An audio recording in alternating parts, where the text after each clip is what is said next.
Hey there and welcome to Ham Radio. If you're listening to this, you're on the right channel. So you should definitely just stick around, grab a cold one, wait a little bit, and see what I'm going to say when I go live. Hey, I'm here too, weekly on Wednesdays at 7 or 8 or 9 or 10 or ish, whenever.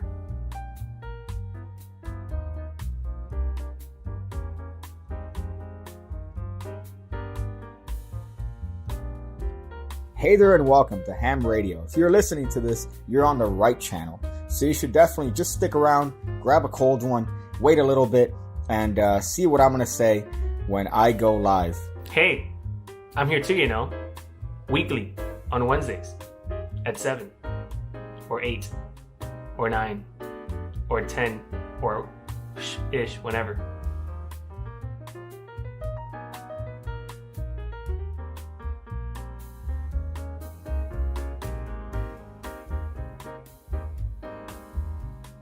Hey there and welcome to Ham Radio. If you're listening to this, you're on the right channel. So you should definitely just stick around, grab a cold one, wait a little bit, and see what I'm going to say when I go live. Hey, I'm here too, weekly on Wednesdays at 7 or 8 or 9 or 10 or ish, whenever.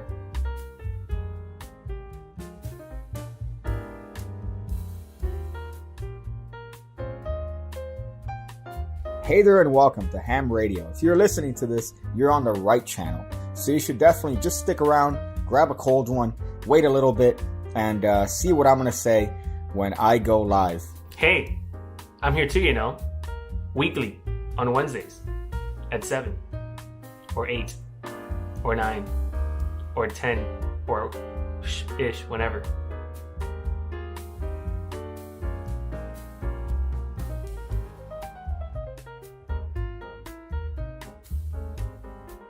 Hey there and welcome to Ham Radio. If you're listening to this, you're on the right channel. So you should definitely just stick around, grab a cold one, wait a little bit, and see what I'm going to say when I go live. Hey, I'm here too, weekly on Wednesdays at 7 or 8 or 9 or 10 or ish, whenever.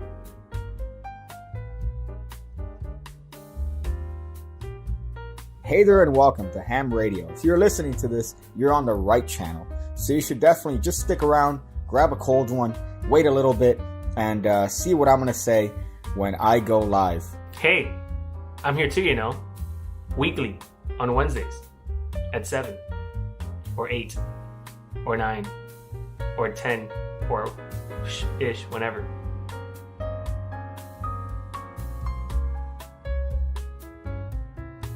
Hey there and welcome to Ham Radio. If you're listening to this, you're on the right channel. So you should definitely just stick around, grab a cold one, wait a little bit, and see what I'm going to say when I go live. Hey, I'm here too, weekly on Wednesdays at 7 or 8 or 9 or 10 or ish, whenever. Hey there and welcome to Ham Radio. If you're listening to this, you're on the right channel. So you should definitely just stick around, grab a cold one, wait a little bit, and see what I'm going to say when I go live. Hey, I'm here too, weekly on Wednesdays at 7 or 8 or 9 or 10 or ish, whenever.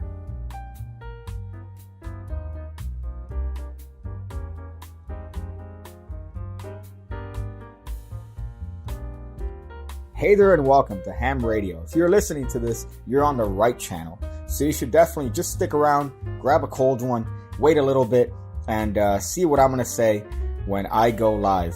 Hey, I'm here too, weekly on Wednesdays at 7 or 8 or 9 or 10 or ish, whenever.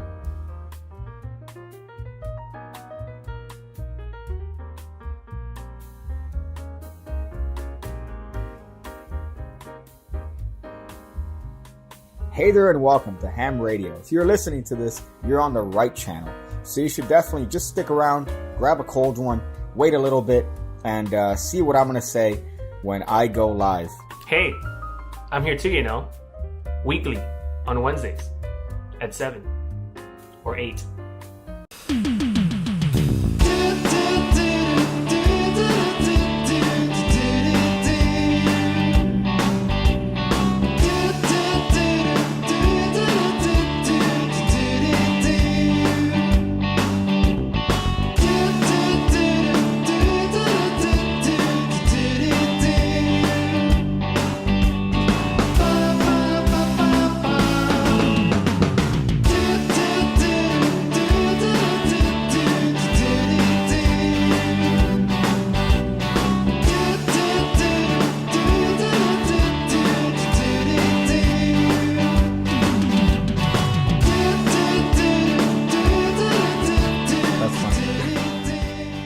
There you go. Look at that. Look at that production value.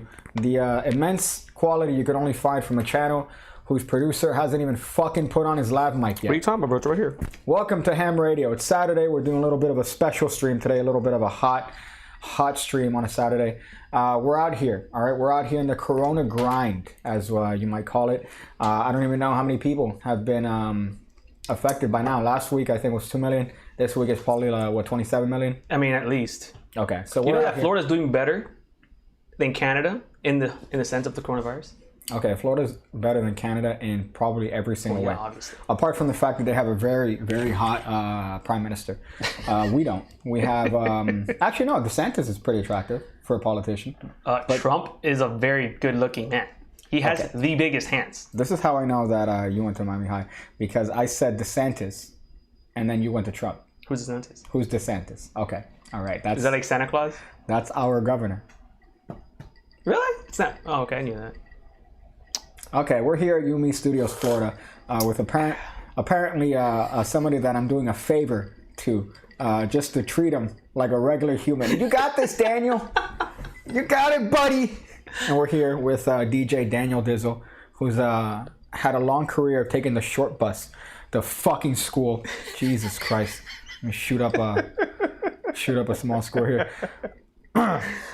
So we're here, and today we're having a little bit of a special, and that we're going to interview a very special individual who goes by the channel name of Sleight of Tongue. However, his real name is not that, even though that would be... That's a pretty cool name. That would be a terrible prank.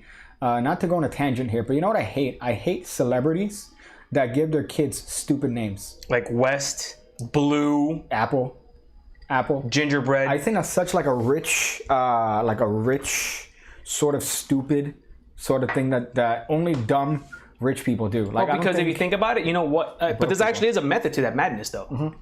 It's when you become a trust fund parent. Okay. You can name your child stupid shit because it's the Sun Trust Fund or some shit. You know what I'm saying? Okay. All right. So like Sun, like the name of the dude. It just makes sense, dude. That's fucking terrible. For rich people, though. We have somebody repping Miami Sunset Senior High here. So that's your competition, right? That's your competition. What was your rival school? Coral Gables. Coral Gables. Okay. Yeah, the Cavaliers.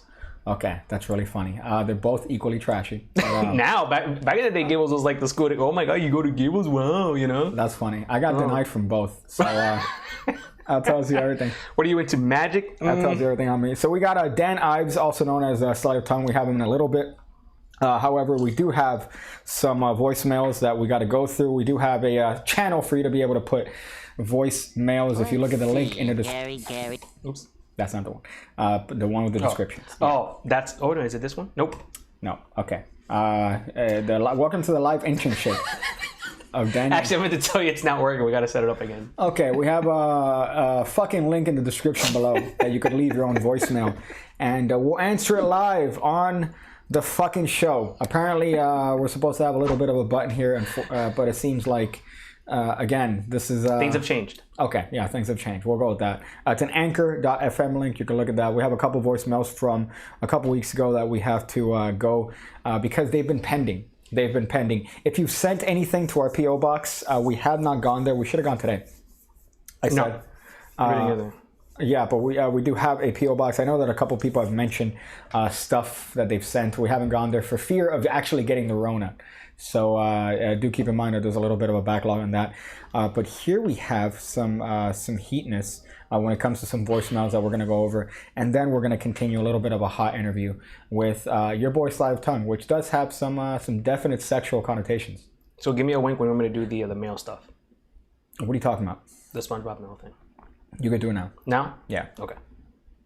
Okay, there you go. So, a little bit of an intro. Oh, SpongeBob getting all the mail. Yeah, okay, all right. Okay, there you go. So we have a couple here from the previous weeks, and they're probably gonna contain some antiquated information, because I'm sure that whatever we said during the time of the stream is gonna be what they're referring to. But that's fine. That's the sort of production value we have here. What are you laughing at? People are hating on the comments, bro. What comments? The viewers from our I know, show. yeah, but what are they hating on? Your boy being the amazing producer that I am. That's good. Have Daniel go get them. He's a leader who thinks it's a joke. I don't know what that was referring to. I think that might be referring to your conspiratorial nature. No. It's Corona's real. Okay. The Rona's real. Okay, that's good. We don't fuck with the Rona. So we have one here called, I think, Fried Rice Dick. I don't know if this is an old one. This might be. Let's see. Hey guys, hope you're staying safe with all this bullshit going on. But just wanted to say, appreciate the amount of content you're putting up. Appreciate you grinding through it and giving us something to do while we're all fucking stuck at home with our whining ass kids. Alright, man. Take it easy. Love you guys. Okay. Very nice little bit of a comment. Thank you. I appreciate you fucking slurping as hard as you possibly could during that. But yeah, thank you. Now here's the thing: whenever we get like a positive comment, it's a nice little bit of positivity from a sea of autism and shittiness. But granted, I think that we do kind of ask for the shittiness, you know, especially with my channel. Every time I do get a positive comment, I'm like, oh, that's nice. And then I look through the rest of them. They're like, kill yourself, lose a virgin. Where the fuck are the magic tricks? This content's terrible. What's wrong with you? You should end your life. So thank you. I appreciate the positivity there.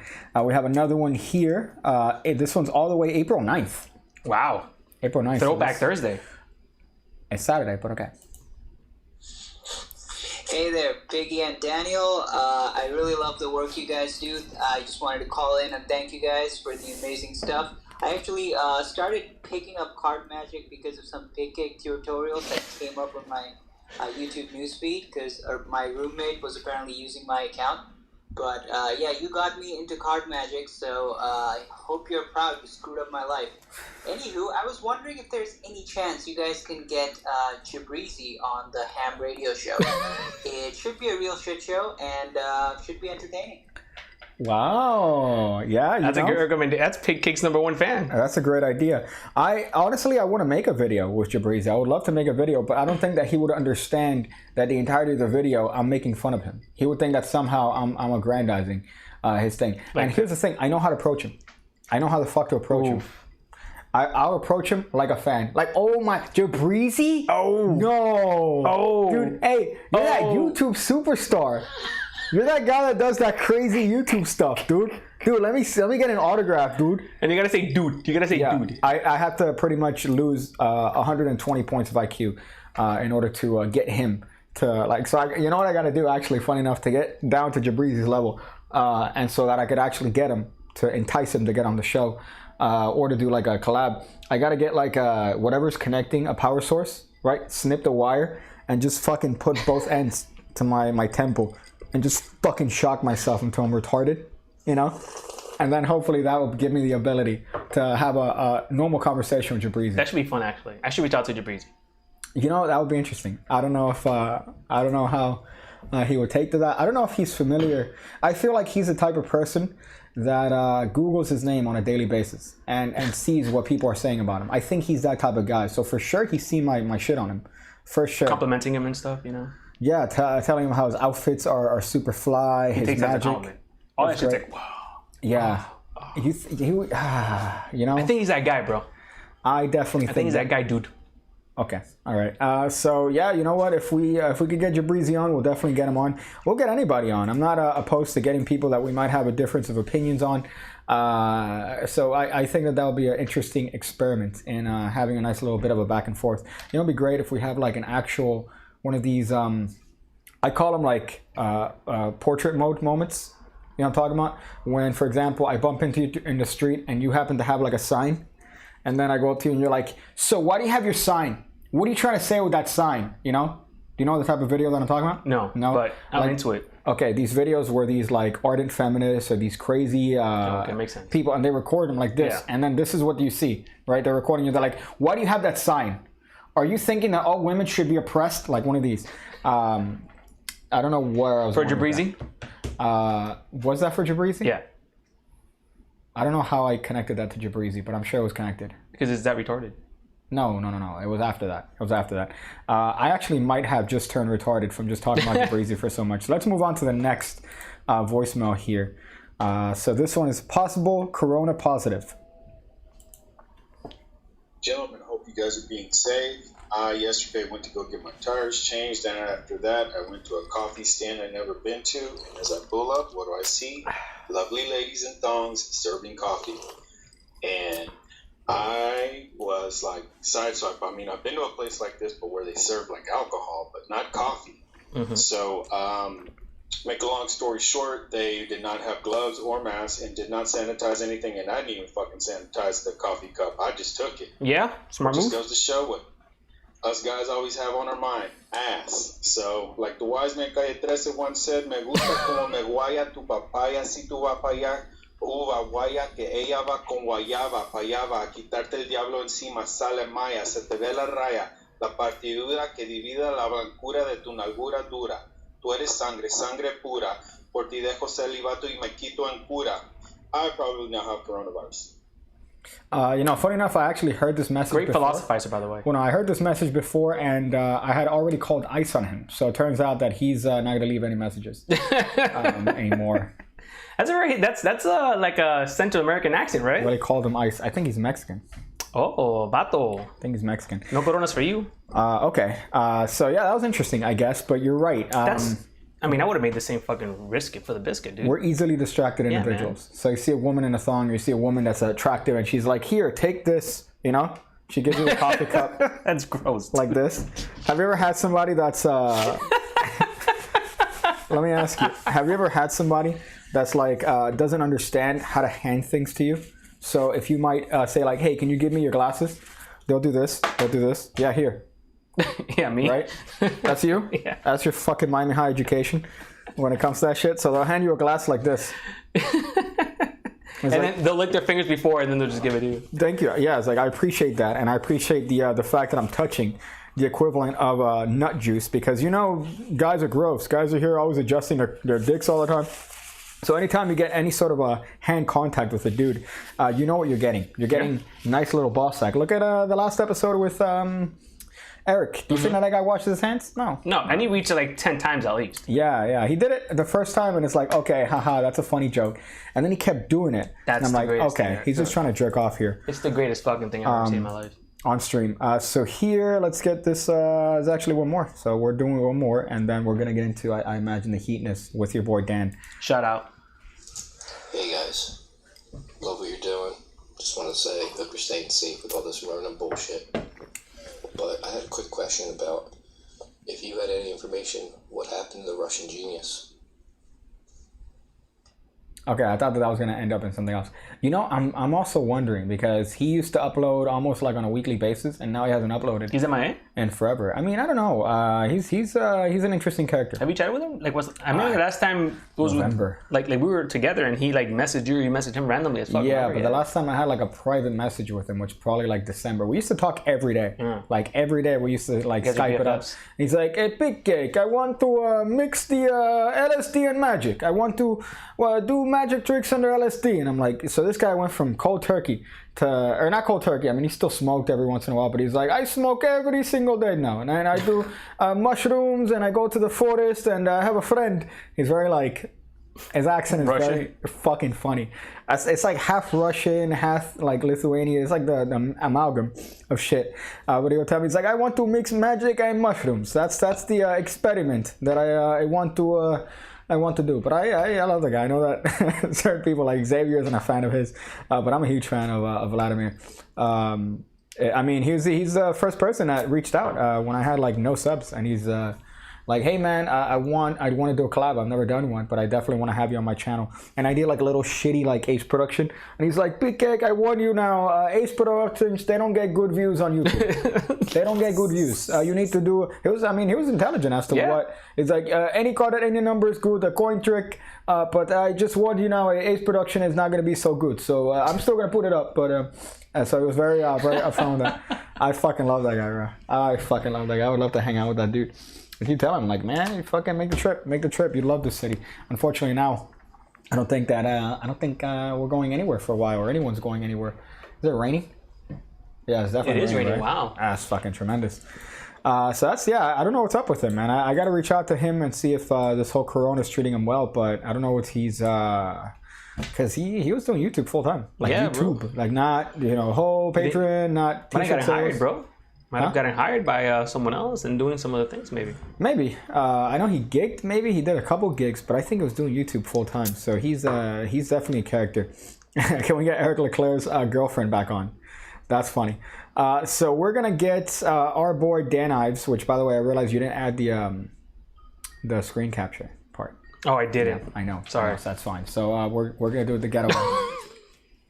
Can they see this? Not yet. Okay. All right. Well, let's do that. So we have Dan Ives here, also known as Sleight of Tongue. You can't see him yet. We can't. They can't see you, Dan. They can't see you yet. They can't see you yet. I'm sure that they're going to be able to see you right now because my producer is the equivalent of my my little. It's like a tree monkey. You know, it's like you give the tree monkey instructions. Maybe it's okay. Yeah. So wait, hold up. Okay, NDI source, Dan Ives. Okay, you could do this. Active speaker, no. Dan Ives, okay. And it's not showing up there. There it is. There's the man of the hour. I think... That's it. He's on there. Oh, I need my headphones. Yeah, you also need to increase the volume because he sounds like he's 27 feet away.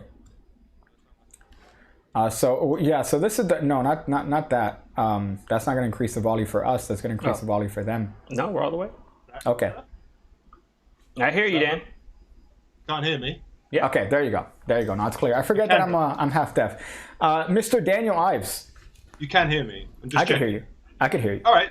That's perfect. Yeah. You know it's also perfect. What? What's that? You not having a shirt on. Well, I came prepared. I watched the previous one with Eric Leclerc. Uh-huh. And I was like, well, he gets his shirt off in it, so this is obviously a thing. And if I start the stream with my shirt off, and you ever get a female to interview, if everyone keeps the standard... Okay. Smart man. Okay. Yeah. Right, I'm thinking of you guys here, right? Yeah, definitely. I appreciate that. No, you should keep the shirt off. I don't understand why you're shirting off. Is it warm over there?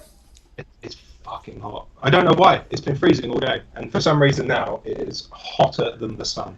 Okay, all right. That sounds like a terrible instance. It's also very depressing over there, from my understanding. The weather is very bipolar, from my understanding. No. Yeah.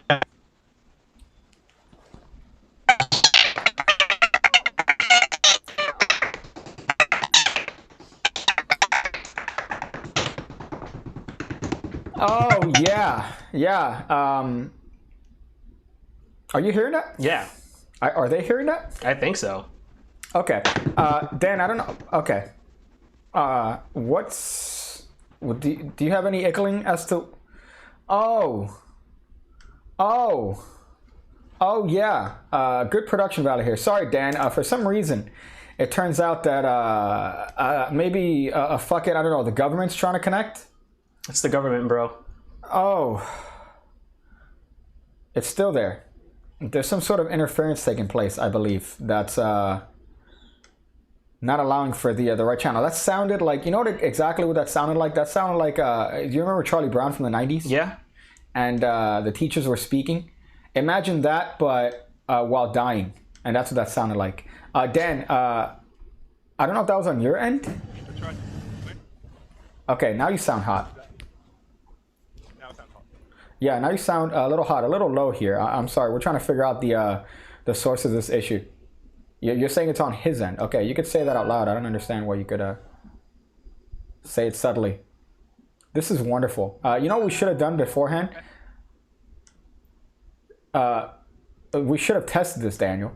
But it worked last week, dude. It worked last week. Okay. So because it worked last week, the assumption is that it's working now, right? Yep. That's where your transitive property. Okay, so hopefully. Oh my goodness. I apologize for the lack of professionalism on this show, Mr. Ives. I apologize, but I think that this There we is go. We're back. We're okay. back. We got him. See, we're professional. We got it. Yeah? Yeah. Okay, good job. I have no idea what that was. Maybe Daniel's blaming you For what? for the production value there. Sure. Okay. I only found out yesterday Daniel was unaware of what the 24-hour clock was.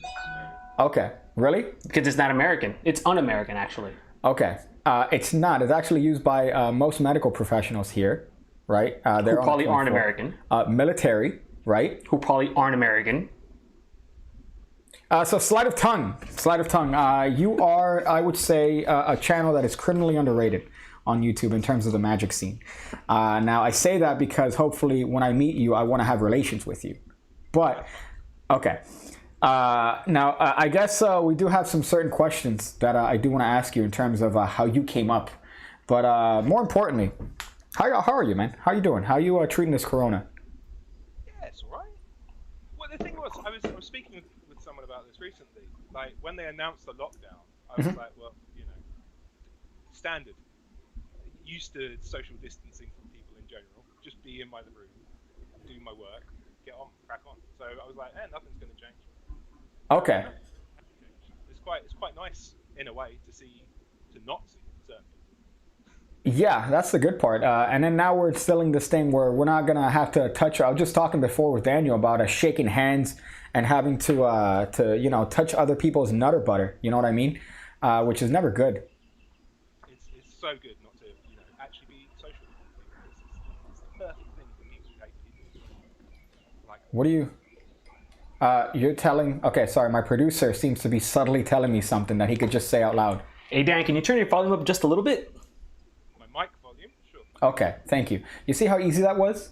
This is what he's doing to me, by the way. He's going like this. It's super helpful. Well, what's worse is that that's probably the max I can turn it up unless I change. No, that's perfect. That's perfect now. It's a little bit low before, but now it's absolutely fantastic. And I like hearing. To you, you have to me, you have an accent. To you, it's ignorant for me to say that you have an accent because I have an accent. You do have an accent. You also have a terrible Russian accent. Oh, do I? That's possibly the worst Russian accent I've heard. Well, I think. I want to say it ever, but I've not been to Russia, so. Okay. Well, the thing is that I was doing a terrible Russian accent, but I was doing a terrific Russian genius accent. That's fair. I'll give you that. That's how he sounds. He's like a weird combination of a bunch of countries. He's like a mutt. You know, he has like a bunch of countries there. But we're not here talking about Russian genius. We're here to talk about you. Okay, we're here to talk about you and your fantastically bearded ass. What are you drinking, first of all? I think every time he takes a sip, you should take a sip. I think it's only respectful that the host also, doesn't make his guest feel like he's the only one drinking. Okay, that would be interesting if he was drinking hard liquor. But we're drinking. He's drinking beer. We're drinking rum. He's drinking cider, bro. Cider, and we're So drinking. It's the same thing. It's almost the same thing. Okay. Cheers, Dan. Thank you for that input. So what made you start a YouTube channel, Daniel? So I was just making sure you were taking a sip, because I'll take another one now. Okay. All right. Well, I'm not going to abide by that rule because that's a rule that I think is a little bit retarded. Again, considering the difference in liquor here. So thank you for that input. There's two Daniels here, so I don't know how to approach this.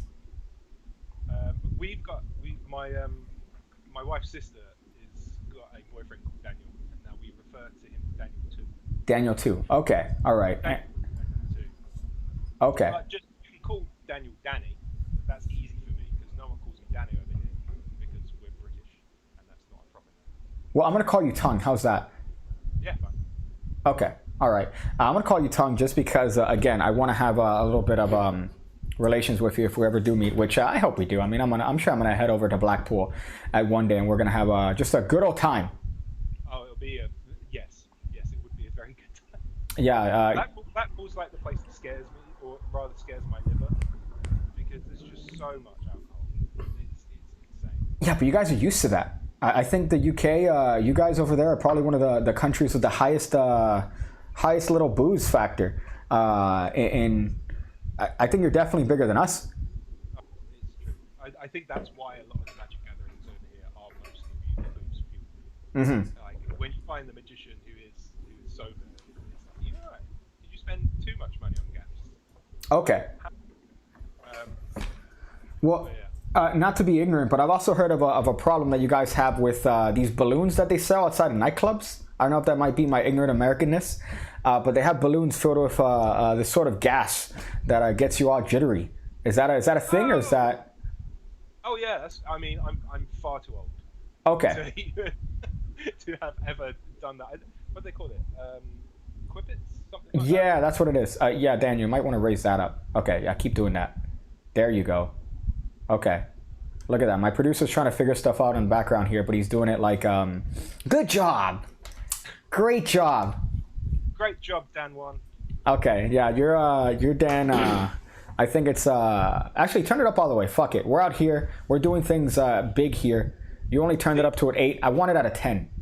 Before I came on, I had a Skype call with someone else, and I went through like 3 different webcam setups, a different mic, 2 Okay. different mics. Skype didn't pick it up, and I was like, I'm ready for this. This is fine. Production value, obviously on Pig Cake, Ham Radio. Well, yeah. Every time. So Yeah. shouldn't be any problem. You're right. You did the due diligence to make sure that it sounds well, but our due diligence is it worked last week. Shut up. Okay, good. That's what I wanted. But yeah, right now I think we turned it up, so it sounds way better. At least I could hear you better. But okay, so you have a YouTube channel, Sleight of Tongue, right? Fairly sexual connotations there, I would say. If I were to look a channel up called Sleight of Tongue, I would definitely try to. I would look for it only in the sake of trying to improve my conolingus. I think it's one of the reasons why it's 100% male viewership for my analytics. I think that's part of the reason. Okay, At least part. Well, I was looking through the comments here, and you were talking about your technique here. Now, is that your actual technique, or was that a little bit of a bit? Because you said stabbing. Oh yeah, just stabbing. No, you have to pay. You have to pay the right amount to learn the real technique. I saw. I don't know where I saw it. It's lick the alphabet. Mm-hmm. Yeah. A B C. I was going to tell you that, but I think that when I've tried that, the person said, "What are you doing? How did you get in here? I'm calling the cops." So I don't know. I don't think that worked. Yeah, I think it's a myth. I think up and down, it's just a little. But you got to work your way in there, man. You gotta do it like a. It's got to be like. I've been married. I've been with my wife for like 11 years. 11 years. Well, we've been together 11 years. Okay. Wow. Congrats, man. I'm a little bit sorry, but congrats. Yeah. Thanks. Right? Because what you're doing is that you're proving that it's possible. You're proving that it's entirely possible to be a magician and to get some. I'm shining the torch. Get some is extreme, but I'm shining the torch for people to let them know that they can settle down and find someone to sit with. A significant other. Okay. But let me ask you this: What are you doing? Okay. You could. What are you? I can hear him whispering. Yeah, that's the best part. I can hear in the background. It sounds like one of those fucking terrible horror movies. Okay. A ghost in the background going, "We're gonna catch you." That's yeah. I don't understand what you're being subtle. You could speak out loud, Daniel. Fucking worse. Dan, can you try putting maybe the mic closer to your mouth? Is that better? Actually, that's a lot better. Yeah.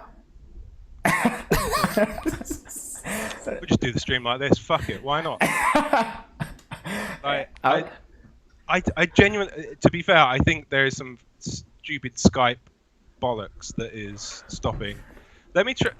I'm having to use this because my proper mic won't work. Let me switch to my proper mic. Okay. And tell me if it goes absolutely mental. Okay, we'll do that. So now I'm on the proper mic. So this is my proper microphone now. See, that's all we want. That's all we want. Is that the quality? Is that the sick beats? That's what I'm talking about. Right now, as a matter of fact, I'm a little bit intimidated because you sound louder than me, and because of my I have ego. turned volume up to 10. I'm not fucking about. Okay, all right. What I was gonna say is that you sound. I always like to be the, the head honcho here. So anytime somebody's louder than me or they seem taller than me, like right now, I'm actually sitting on a stack of books just to make sure that people think that we're the same height. You know, so. Yeah, obviously.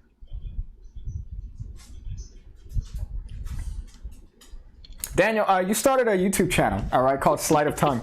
And I think that your channel is criminally underrated. I don't want to give you virtual fellatio here, but sorry, I'll take it. Okay, all right. Well, hopefully, again, for the fourth time, I'm going to say that. Hopefully, it's going to be real fellatio one day. But what was your motivation for starting your channel? Well, I'd been doing Twitch streaming before the YouTube thing. I was playing video games and whatnot. I just really enjoyed that interaction. Gamers for life. What? Gamers for life. Your microphone is there? Yes. No, I heard him. I just chose to not respond. I know, but I'm just trying to point out to my producer that when he talks, tries to whisper, he has the subtlety of a retarded tree monkey trying to steal fruit from an Egyptian market. All right?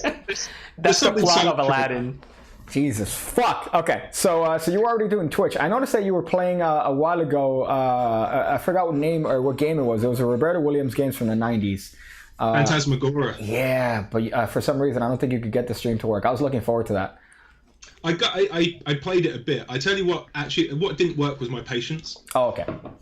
Wore thin very quickly when I couldn't solve some of the puzzles and I was getting fed up and I was just like, shit. The problem with it was that you could tell it was a game that was like in the 80s and 90s. The pacing was fucking terrible. And just like, cool, okay, so I have to go to this part, get this object, right, wicked. Then I have to go all the way to the other side of the map to interact that object. Great, oh, I missed something. I have to go all the way back now. And I have to go through every single, walking animation. Well, that's that Resident Evil trope of we're going to put everything as far the fuck away as possible to make sure the game looks a little bit longer. Really, it's not. It's artificial. But that's too virgin-y for even this conversation. But I just found it interesting that you were playing that game because I'm a big fan of Roberto Williams. King's Quest was a game that I frequented. King's Quest was nice. Back in my youth. Which one, though? Which one? Which is the one, is it 6? Where my vivid memory of it is seeing a scrap of something in water and going, I need that. And so I click on it. He's like, oh, I don't know about it. I'm like, no, you fucking get it. I've clicked on it. You fucking do what I say, computer pixel. And then he goes in and drowns. And I'm like, oh, okay, maybe I shouldn't have done that then. That's it. And it was a perfect... that game taught me how ruthless games can be. Yeah. Because at that point, you get to this thing where these 5 people come up, and each one has got a different sense. It's a sense of smell, touch, vision, and all this, and you have to make yourself seem like you're nothing or you're something not human. And if you miss an item, it won't let you go back and get it. Yeah, that's the worst part. It's funny you said that that's what taught you games to be ruthless. What taught me was my uncle, but that's because of the touching. You should never lose a game to him. Just turn it back round on him. That's what I found works. Well, it wasn't about games. It was about the game closet because that's where he would take me. But you started a YouTube channel here. And I think that your channel is criminally underrated because you're doing something that nobody else does, which is you're covering opinion-based sort of social commentary, but on Magic. You're not necessarily doing the easy route, which is doing tutorials on shit. Tutorials. I'm not that good a magician to do tutorials for one. Like, I'm not good at it, and I don't necessarily want to become that good a magician to do tutorials. But I like magic. I like performing magic. I can teach a bit, but I'd rather not go through the hassle of, I want to teach this double lift, but the double lift was actually invented by a Swedish connoisseur in 1864, who showed it to a man who then told this other man, who then did this lift, which made it all double around. And oh fuck that, look, take 2 cards, do that, I don't care. I've always had like that pragmatic approach to learning magic, which is, I want to do a thing. Okay, how do I do that thing? I feel like this might be a way to do thing, and then I learn that way. I was talking with someone earlier and saying like, about books and things. I've got so many books that are sat, and I've just not touched them or read them because I was like, I want to, when I sit down and do something, I want to do, you know, something fun or interesting. I don't necessarily want to necessarily read a magic book. Sometimes I do. Sometimes I'm like, I want to see if there's anything in here that's interesting that I want to learn. But the majority of the time, I'm just like, I want something mindless. I want fucking Tiger King on Netflix. That's what I need. Yes. Yeah. I find that's a big problem that I have with like Magic Stream and those sites because I'm like, when they initially came out, I was like, that sounds amazing. All this magic at your fingertips, brilliant. But it's learning. And learning takes brain power. And you're like, you have to actually think and do shit. And at that time, I'm tired of an evening. I'm not going to be like, oh, okay, let's check out Magic Stream and watch 15 tutorials of things that I'm never going to do. Or I watch Tiger King and go, fuck, what an idiot. Carol Baskin said it. She did it. Yeah. She definitely did it. Everyone knows she did it. Yeah, you're on that boat. 100% she did it. Okay, all right, that's good. I can't believe that anyone would think she didn't. I want to meet the people who think she didn't. I want to sit them down in a room and then lock that room and walk away. You know, it's interesting because she does have a nice group of supporters, but obviously they're ones that are crazy cat ladies. So you would have to be a part of that crew. And I don't think you are you a fan of pets? I've got a cat. We adopted a cat without a tail. Okay. Which is actually, it came up. So I like pets. Okay. I've got nothing wrong with pets. We used to have a dog, but we rescued a dog from Battersea, a shelter, and then we had to get rid of it after a year because it was howling when we weren't in the house, and the neighbours complained. Okay. Fucking nosy. Yeah. So they were like, yeah, you have to get rid of your dog, or we'll do, they'll cite some sort of council law at us, and then we'll get fined and shit. So we had to get rid of the dog. And then for a year solid, I was winding my wife up about getting a cat. Because her whole thing was that she's allergic to cats. Okay. I'm like, you're allergic to cats. You just don't like cats. You don't want a cat. And so every couple of days I'd be like, oh, look at this cute little picture of this cat. Oh, isn't it lovely? Oh, wouldn't it be nice to have a cat? And then on my 3 weeks before my birthday, she comes, sits down and goes, I got you a cat. I'm like, all right, hold on. And the lack of response was because 3 weeks before this, she said, I've adopted us 2 dogs. Okay. And I went, what? And she went, yeah, blind people seeing dogs, and we pay a certain amount a month, and then you get a little newsletter through that tells you how the dogs do. I'm like, sounds like those kids in Africa. Yeah. I'm like, I don't want to pay money for someone to get a dog. I want the dog. Give it to me.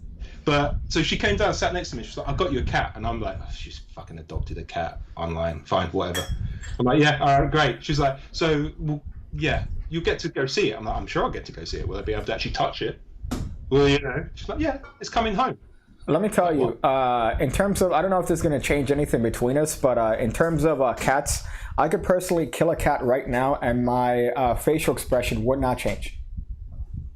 As much with my wife's. Okay. More likely. Okay. She had.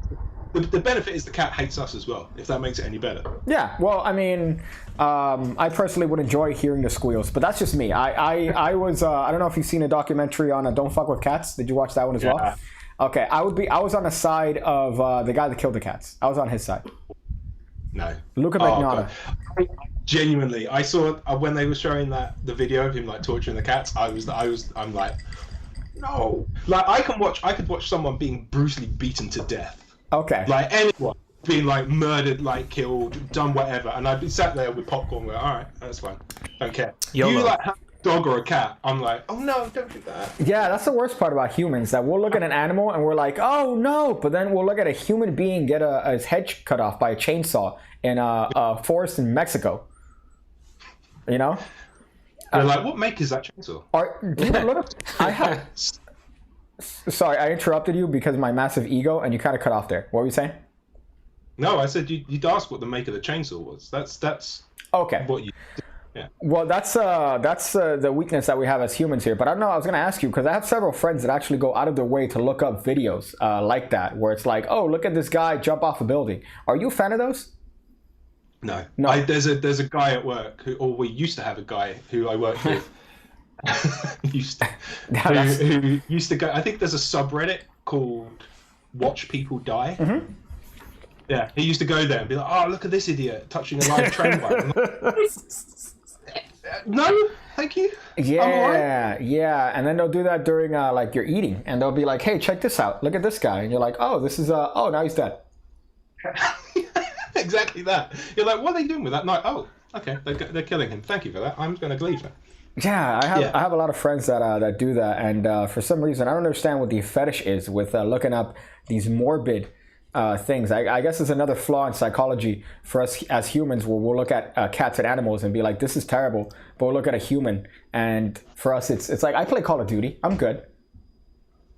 Well, there's friends of mine who are in like the lad groups that send all the memes and the videos around, and like half of them are either like obscene sex shit or just obscene death shit, and every now and then they're like, "Oh, let me forward you this one." I'm like, "No, you're good. You're good. You keep that incriminating evidence on your phone. Don't bring it anywhere near mine." Okay. I don't FBI here. Thank you. Well, luckily for me, I can't even if I wanted to, I can't, because the FBI is always constantly monitoring my phone, so I really can't even risk it at this point. So that's why I'm slow in responses. I'm having to think through things before I say them on this stream. Okay, yeah, it's here forever. So at this point, they can just use this in the investigation. But you guys have like weird cops over there. Like your cops don't even carry guns, do they? No. They've got stun shit. I guess. I don't know. They've never, they've got tear gas, they've got batons and stuff. It's only when they call in, like, the armed police when it's like, you're going to go fucking bust into someone's house. Sounds like a pussy-ass cop, bro. Yeah. Like, the deterrent is, for the majority of it, the deterrent is we have, like, the volunteer police. Volunteer police? Yeah, we've got volunteer police so they have day jobs, but they're volunteer police officers, and then they patrol around and say, "Don't do that," and they have the power not to make an arrest, but to detain you while a real police officer comes to then arrest you. You mean the ones with the guns? No, not those ones. Oh, but then after that, the ones with the guns come, right? No. Never. Well, the stereotype for us is their stereotype is like, you go up to the cop and you're like, "What are you gonna do, huh?" Our stereotype is that we're walking and we're just dodging bullets on the way to the grocery store. That's our stereotype to the world. Yeah, there's no way. No, we need to have guns here. My security guards in high school had guns. What? My security guards in high school had guns. Okay. Everyone's got a gun, bitch. He has one right there. The aforementioned shotgun that he always has. Yeah, I saw the shotgun. That was. It's always interesting when I'm watching the stream. I'm enjoying it, and then Danny's like, "Shotgun." I'm like, "Oh, okay, yeah, no, they are prepared for the zombie outbreak." Yeah, I see. Does remind me. I realize, that does add to the aesthetic. You have a door covered here. You have a shotgun. But what scares me is that I'm not entirely familiar with your past, so I feel like there's a dark side. I got papers. Okay. Okay.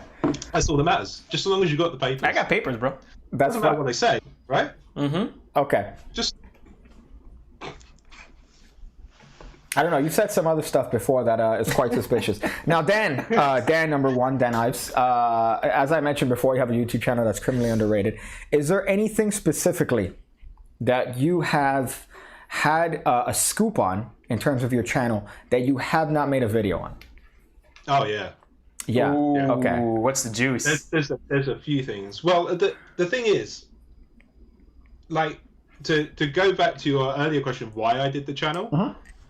The initial thing that I wanted to do was I wanted to do magic skits and comedy, and I wanted to do like the reporting on the drama, because I had been watching drama channels on YouTube and things, and I was like, "Oh, this is fun." And when I looked for it on Magic, I didn't find many. And that's when I actually first found your channel. Oh, wow, okay. Was because I found that you were covering certain bits. You had like a piggy news thing from a few years ago. Pig alert. But what I, yeah, But what I found is there were like 3 channels maybe that kind of touched on it, and what I found is every single one of those channels did that, and then went tutorial time. Yeah. And it all went to tutorials because no one stuck around to because the thing is, and I know this now especially, is you don't get views or subs for doing reporting on magic drama stuff. It's not what people care about. If you want to get what people care about, show them how to do some tricks, expose somewhat. YouTube is an interesting cat, and I'm sure you're figuring this out now, because I'm still figuring this out 4 years into it, in the sense of what garners interest, what maintains interest, because you would assume, people enjoy tutorials, but not really, not necessarily. It's a weird thing, and it's really dependent on, I guess, common trends within a magic community that really shoots you up. So I think it's entirely possible to have a drama-based or a news-based magic channel and garner a lot of attention, but it's so niche.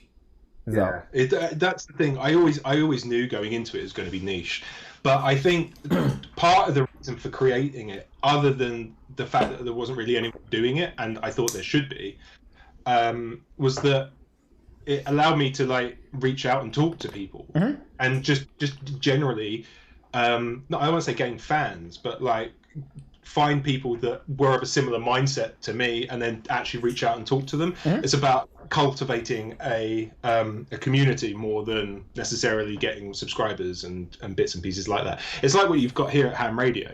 It's like, everyone who's watching and coming is part of the community, and they're going to be here and they're regulars.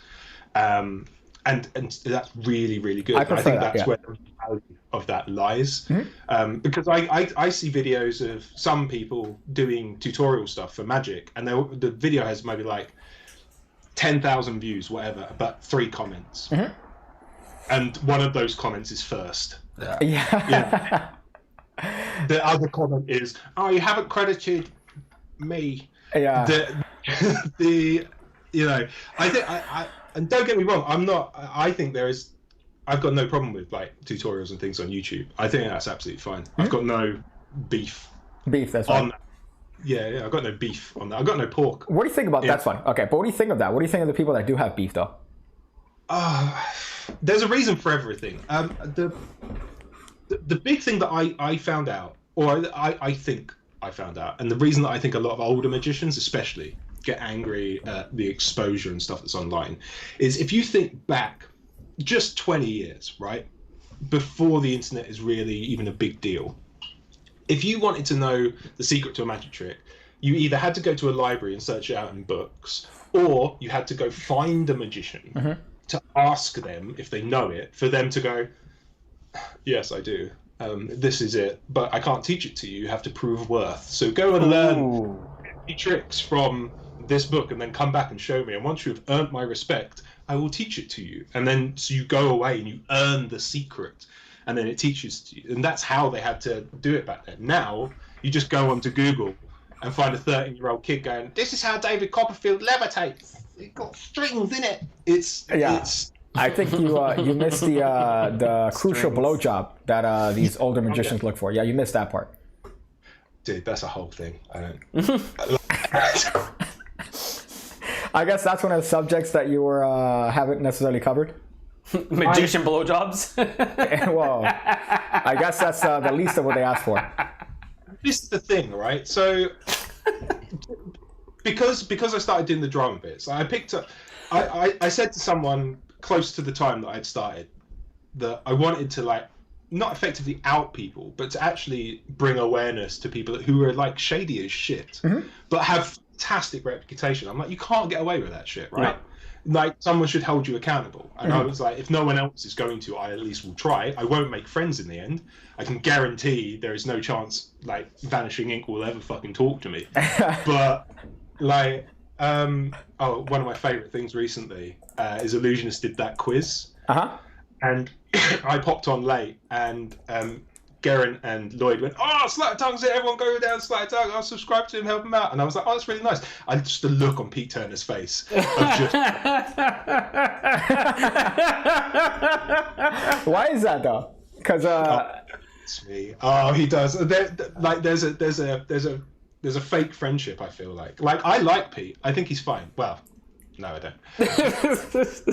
Hold on, you gotta hold on. What's the beef with you and Peter, bro? You've made a video previously, if I could recall. As a matter of fact, one of the first videos that I remember seeing about you, I think, was regarding something to do with him and an app, Breached.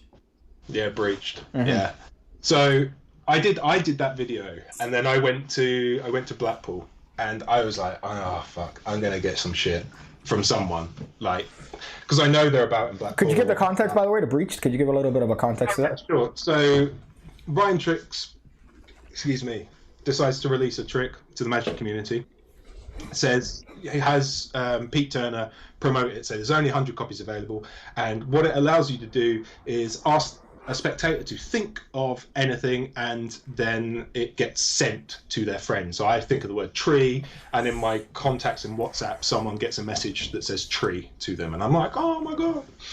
And immediately I read that and I was like, I don't think that's possible unless you hack into that person's phone illegally. There seems to be no other method. Yeah. Occam's razor. I love it's like there's no magic involved. It's fucking legality involved, you know? Yeah. And I did my research on it, and I looked into it, and I contacted people. I was like, yeah, okay, cool. This is illegal. Great.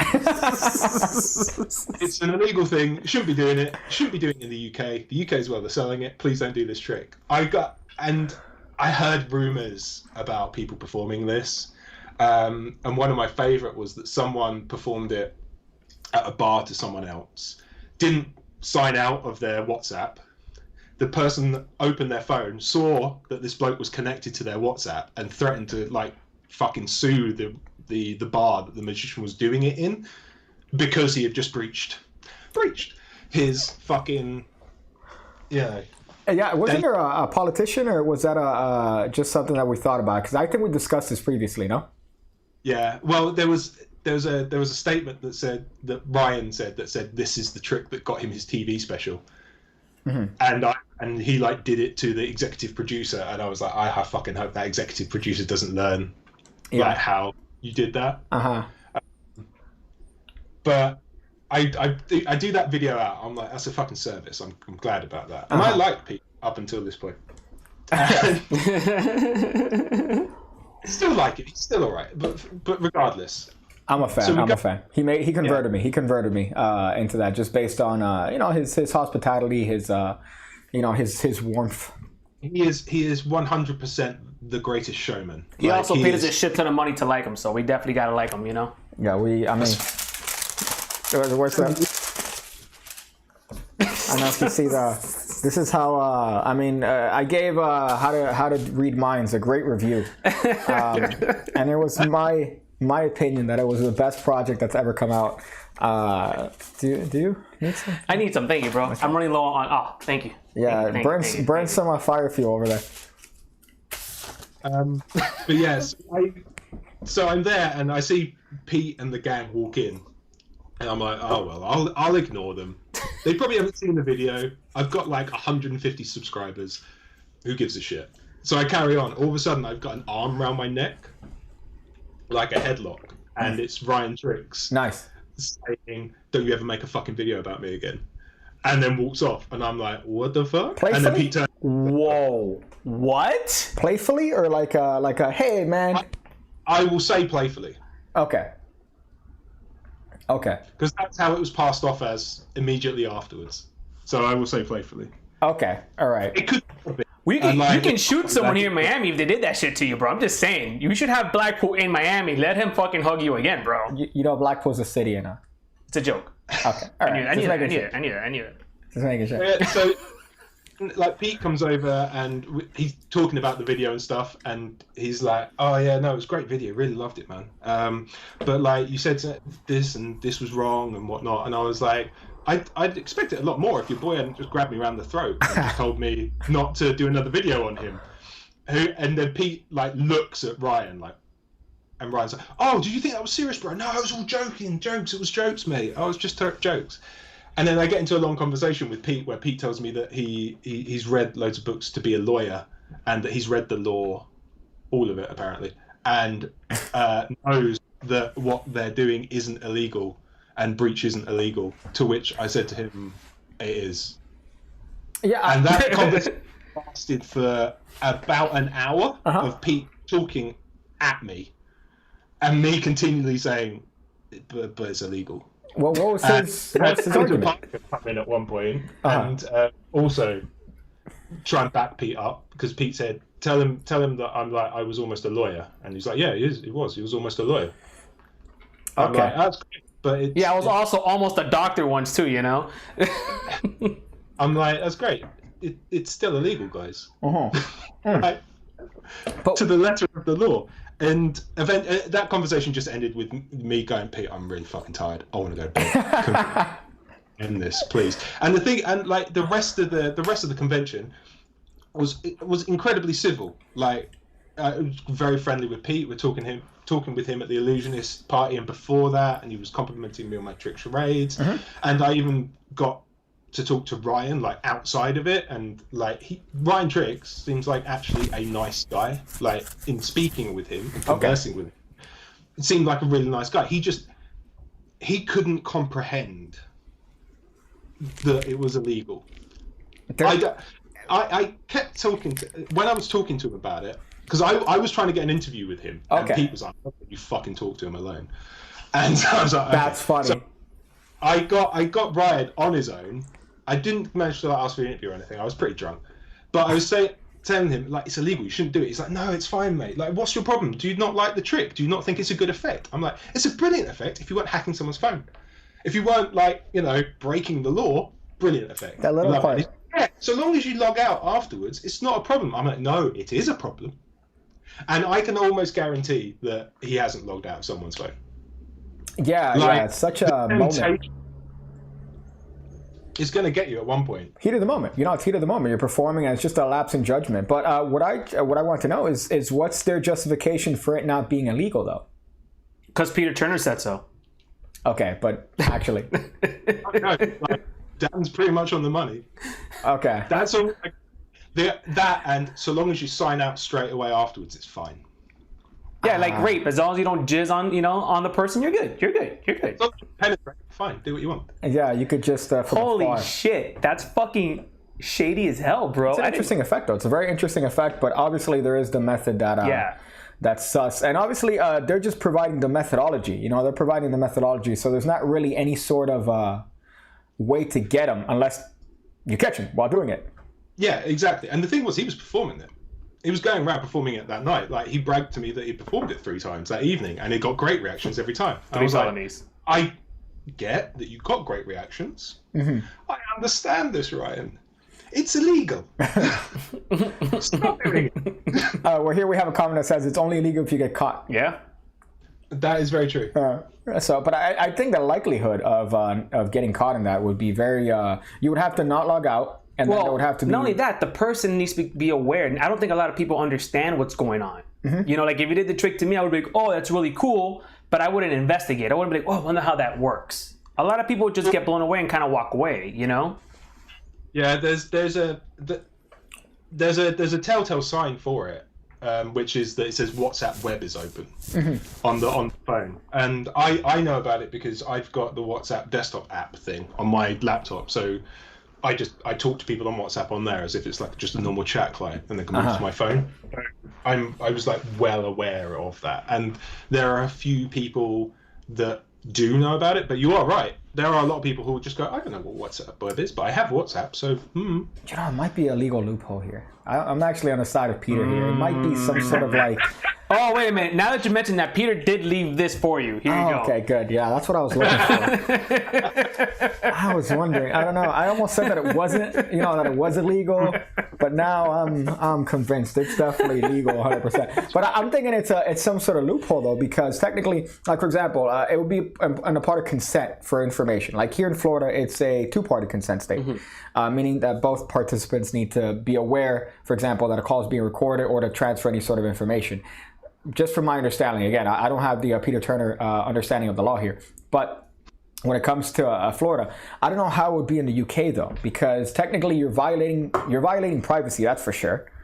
The way they got around it is, or the way that they get around it in the book is that you have to ask the person for consent to look at their WhatsApp messages. So you say, "Do you mind if I look at your WhatsApp?" And so by them saying yes, it means thank you, I can look at your WhatsApp. The tricky bit is that someone else is also now looking at their WhatsApp on a different phone. So it's like some really super dark gray area. Yeah, but the part of the issue with it as well was that this information is then sold to a bunch of magicians, 100 at a time, who are going to now, with this information, potentially go do some shady shit. Yeah. It's not a thing that, like, and I said that to Ryan at the time, and his response was, "That's why I only sold 100 of them." Yeah, that's and still... like after I did that video, my favorite thing, and I've had this for a while now. I've only had 3 messages about it, but all 3 of those messages were, "Hey, do you still have your copy of Breached? Can I buy it from you?" I'm like, "Did you watch the video?" That's where fine. I said, "Please don't ever perform this." Yeah. But like, I'm just curious on the method. Hold up, I think we have a bit here incoming. Hey, it's not. It's a question. Okay. Hey, Dan, you selling that trick, bro? Yeah, man. 200. I got you, bro. I got you. Illusion has got me the money. I got you. Let me get some of that. Can I get 200? I give him a tip. Oh, all right. Thank you. Give him a tip. I got something going your way, bro. Thank you. Dude, I really wish I could like just go off to the side. And... Pull out. That would be a great magic trick, wouldn't it? 3 fake $100 bills. But that's okay. So that is, I think, the first video that I had a little bit of interaction with you based on that video, which was the whole Breach saga. I'd seen the Sankey one previously because that's the one that you made before. The one with Sankey and Daniel Madison. What happened with Daniel Madison and Sankey? Could you elaborate on that one? You're asking me, or yeah, you're asking the person that we're interviewing? for him. Yeah, it'd be good to talk about that. Yeah. Well, it was at the start of the channel, and I was trying, and I had things lined up and drama and whatnot. I remember being at work, and all of a sudden someone posting on Reddit about, "Oh shit, something's going down," and like Daniel Madison link to this fucking YouTube. So I checked it out, and it was basically Sankey saying that he created the what the fuck is it even called? Pre-torn corner. Pre-torn corner. The pre-torn corner. Yeah. He created that, and then Daniel Madison came on and went, "Oh yes, Sankey, you did create it first, so I give the rights to you." And I just basically took a bit of the piss out of them for that. My highest view video, I'm pretty sure, just because it mentions Madison. And you think? I think that it was a very well put together video, and I think that it was, I guess, somewhat of an interesting thing because it's 2 well-known magicians in the community. And the effect is also very well known in the sense of Angle Z because it's a brilliant effect. Like you're, but it's the difference. And this is kind of the part that I think is a little bit iffy. I don't think Sankey is as I don't want to say an asshole as much about this as other magicians have been, because Sankey, when it comes to his bit, obviously it's a pre-torn corner, right? You're pretending to tear a corner that's already been torn. Sankey approached it, I think, in a way that was very tame and respectful. Whereas I've seen other magicians, not to name names, but like Paul Wilson, that whenever they approach this, it's always very insightful. It's very, you fucking purposely took this from me. You stole this. You stole $15 million. And I think Sankey was very respectful. It's because that's all they've got. It's the only thing you can do because you can't really copyright magic unless you want to put the secret out there. The only thing that someone can do if they're pissed off that you stole their effect is just go rah rah rah and throw their toys out the pram and hope that enough of their fan base also throws their toys out the pram. It's a popularity game. It's the biggest thing that I know or that I've learned while doing this shit is it's a game of popularity. Who are your friends? And how big can their voices get? And who has the biggest dick? That as well. And we all know it's the CEO of Pig Cake. Okay, yeah, okay. Inflate that. Who do you think has the biggest dick in magic? Your boy Amar here. Michael Amar? Yeah, he looks like a hidden giant dick.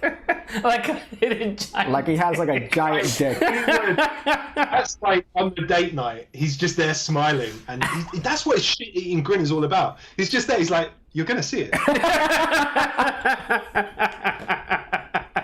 You know it's gonna happen at the end of this night. You're gonna see it. And By the end of Boogie Nights, where he just drops it, and you're like, "Fuck, what?" I gotta deal with It's that. just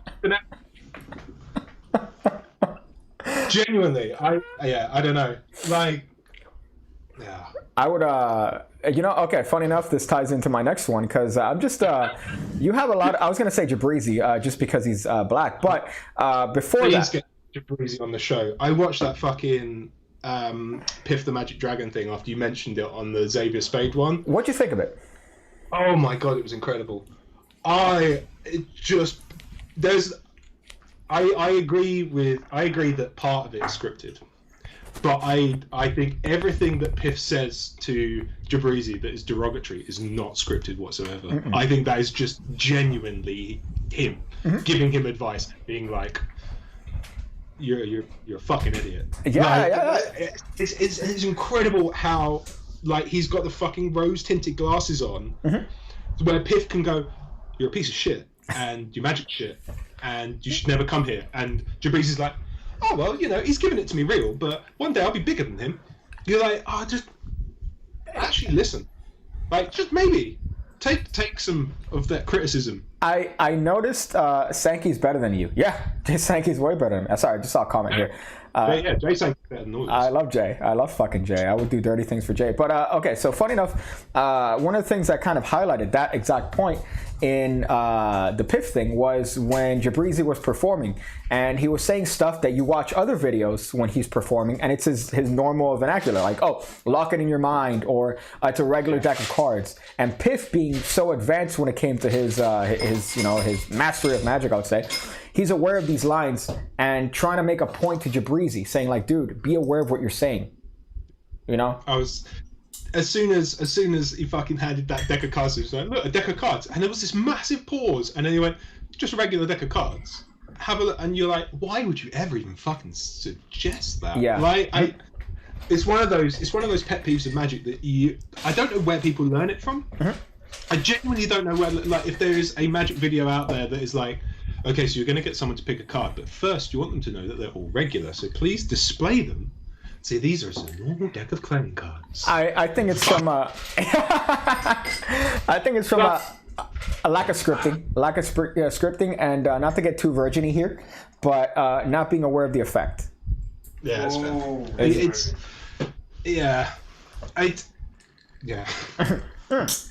Gotta be careful what I say. Don't know why. That's funny. No, but I was going to tell you that, granted, not being aware of the effect in the sense that if you have a clear direction as to where the effect is going for, and if you think and break down, let's be a little bit virgin here, but let's break down the trick that Jabrizi did, because the trick that he was doing was essentially having somebody pick a card, right? Showing them a different card. Yeah. Showing them a different card, and then the card changing in their hand. That's what he's doing. Now, what's the effect there? Did you switch the card? Did you change the card? Did you? Is there a fucking a little goat that's coming in and there's a lot of things that you could ask yourself, even for a simple trick like that. And I think Piff was trying to make Jabrizi aware of that. And Jabrizi just has a massive ego as big as his dick. He doesn't see that. He has a big dick, bro. He's black. Yeah, but he dates white women. Yeah, which makes his dick bigger by association. They're used to white small dicks, True. So before that, because I do want to talk to you a little bit about Jabrizi, because I feel like you made probably, I think, one of the most fair videos on Jabrizi that I've seen on YouTube. Now, Jabrizi is this character that everyone, lampoons. I do all the time. And you made a very, very fair video about Jabrizi. But what I want to ask you about is specifically Pavu. Yeah, I knew this was coming. Pavu. I think this is the first message you ever sent me. Was like, "Dude, I fucking love your Pavu video." I was like, "Thanks, who are you?" It killed me. It really did kill me, because what I find interesting is this. It's very popular outside of magic, all these entrepreneurial style videos where it's like, come join a live stream and I'm going to show you how to make money. And he took that format. He's the first one that I saw took that format and tried to apply it to magic. But it felt so fucking shady. It is. I remember seeing it because the reason that I was looking him up is because I was researching him for the Jabrizi video. And I just stumbled on it. I was like, and I'm so, it's like you're used to seeing them because of the old entrepreneur things. And as soon as I saw that fucking countdown, I'm going live in 5 minutes. I'm like, you fucking liar. No, you're not. There's no way you're going live in 5 minutes. Yeah. Prick. It's fucking 12 at night here. It's probably something, Like, I watched that whole thing. To give a little bit of context real quick. Because I don't know what the fuck this guy is. Paul Vu is he's one of these Facebook magicians. He's popular in a sense of that style of the very Instagram, Facebook style. And he's a TV magician as well. He's been on Ellen. He's done, Yeah, that's which is don't get me wrong. There's a lot of skill needed to accurately portray magic. But his thing is that he had this bit where he was doing magic live streams, like online tutorials for magic that were live, or at least he was portraying it to be live.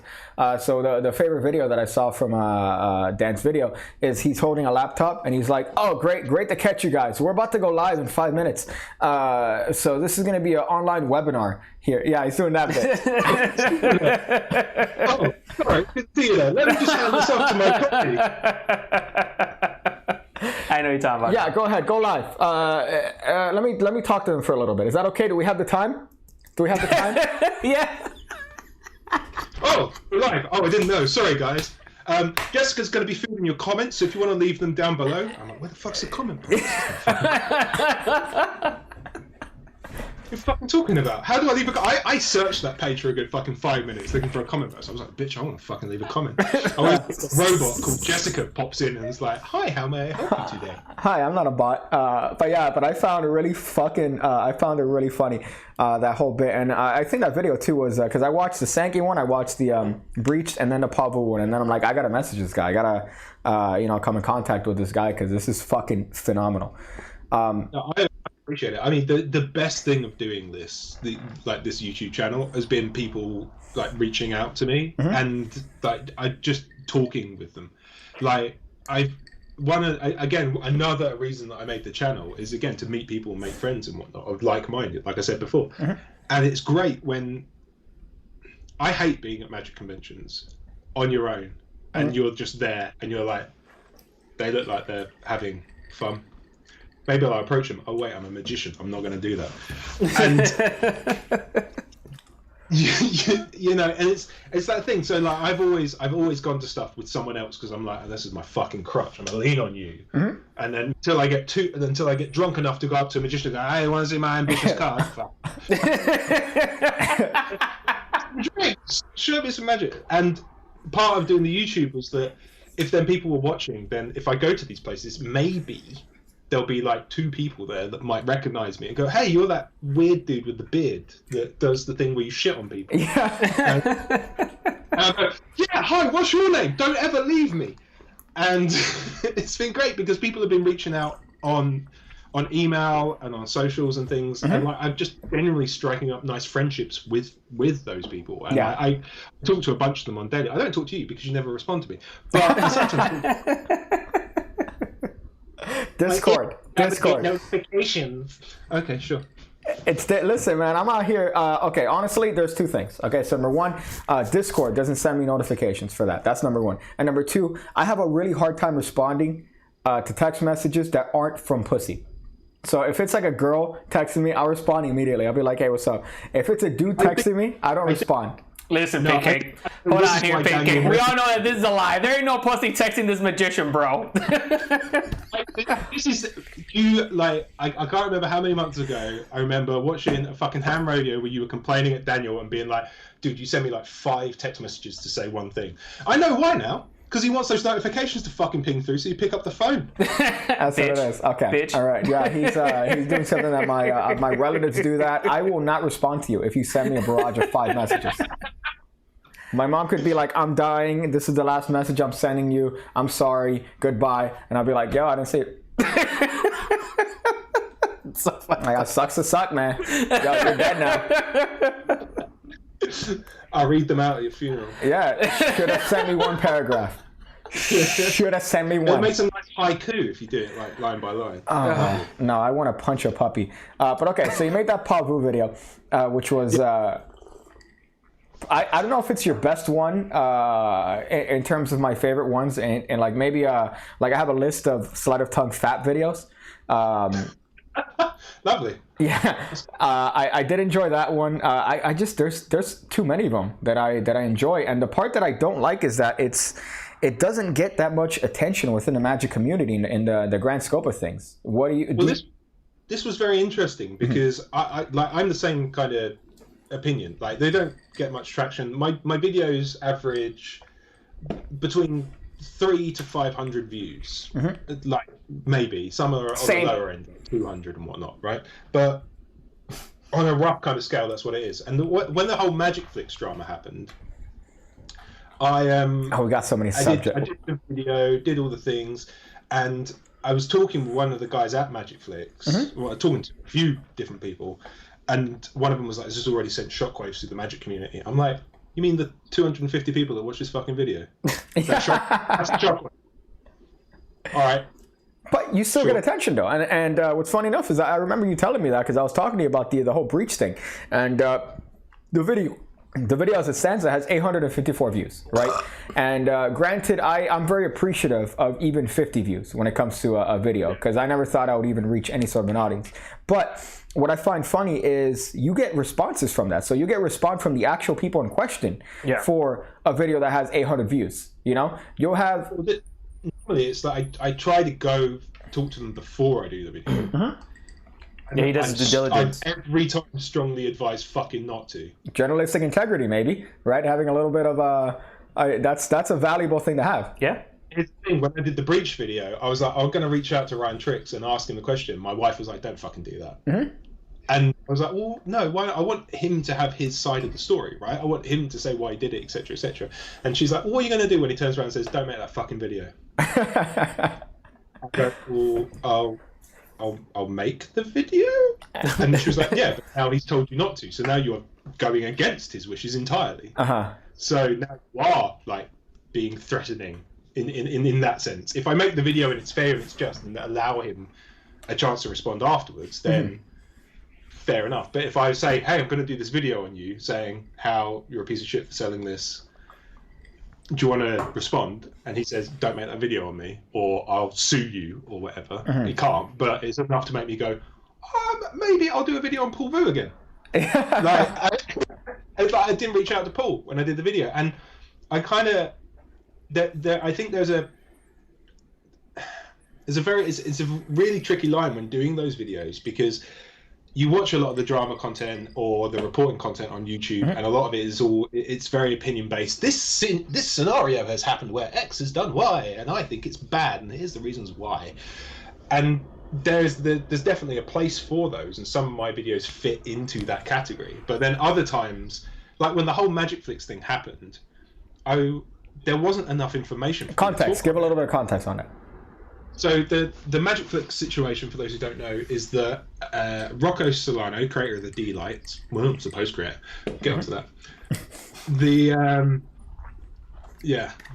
little flashy lights at the fingertips. They're everywhere. Yeah, probably my vote for the gayest magic trick of all time. Cool as fuck, but the gayest magic trick of all time. Dude, I did that trick for a co-worker of mine. I was like, look at this, boom.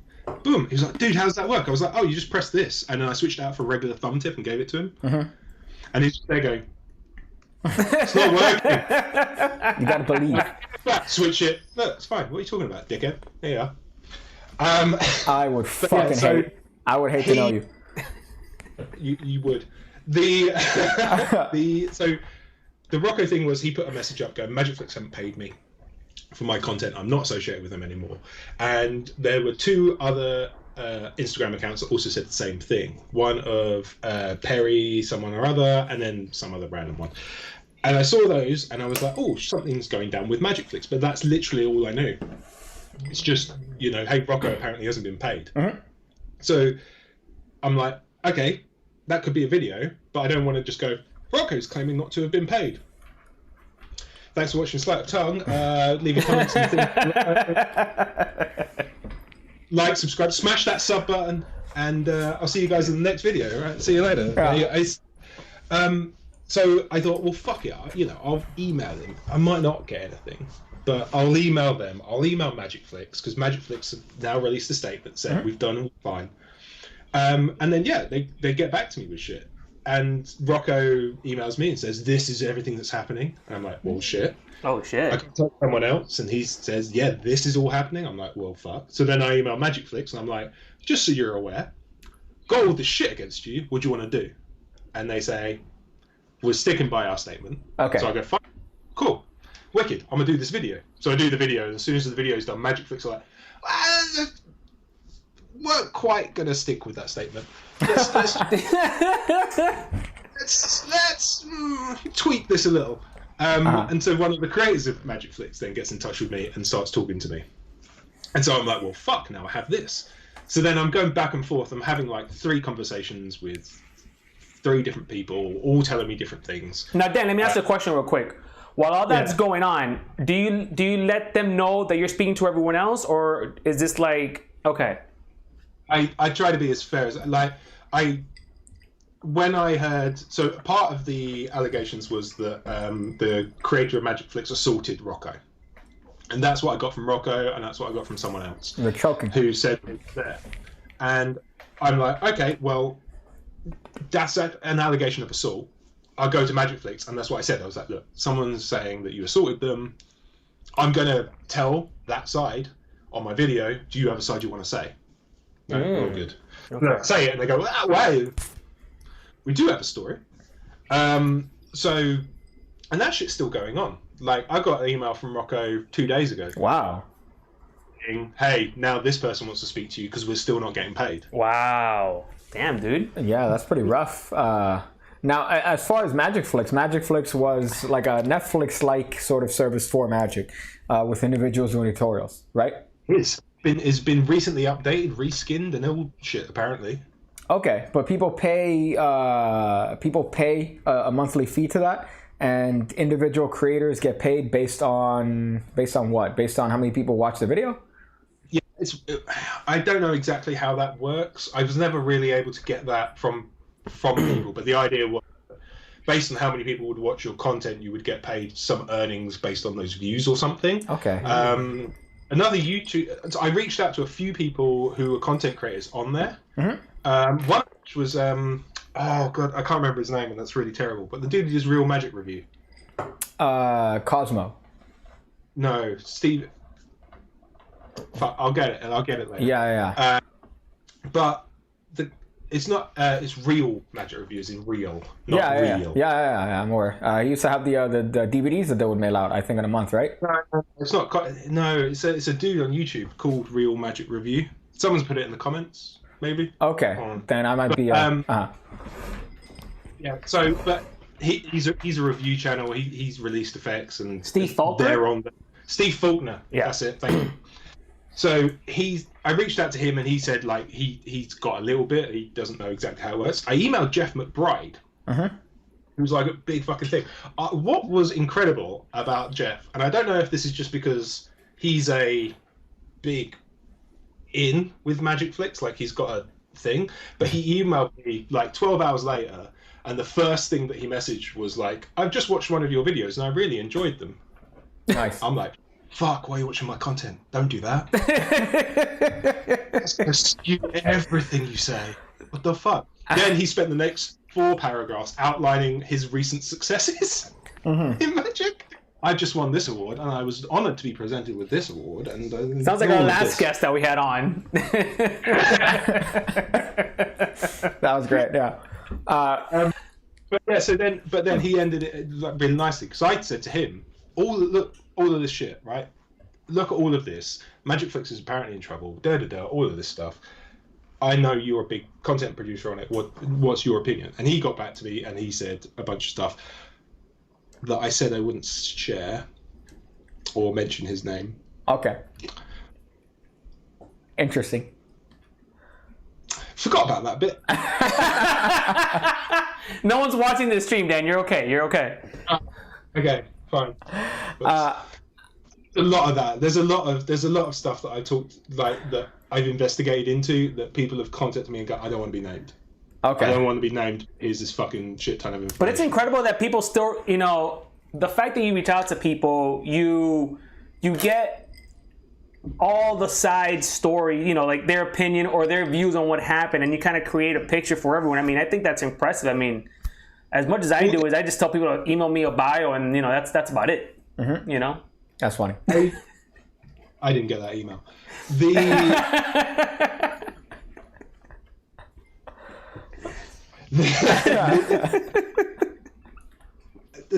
The thing is, like, I always want to present like that fair kind of opinion, and I know that a lot of the time that I'm probably not going to be like right, or that like occasionally it's going to come down to my opinion on it, and that was one of the reasons that I did the Jabrizi video, because I was really a bit fed up with people shitting on Jabrizi, but not for the right reasons.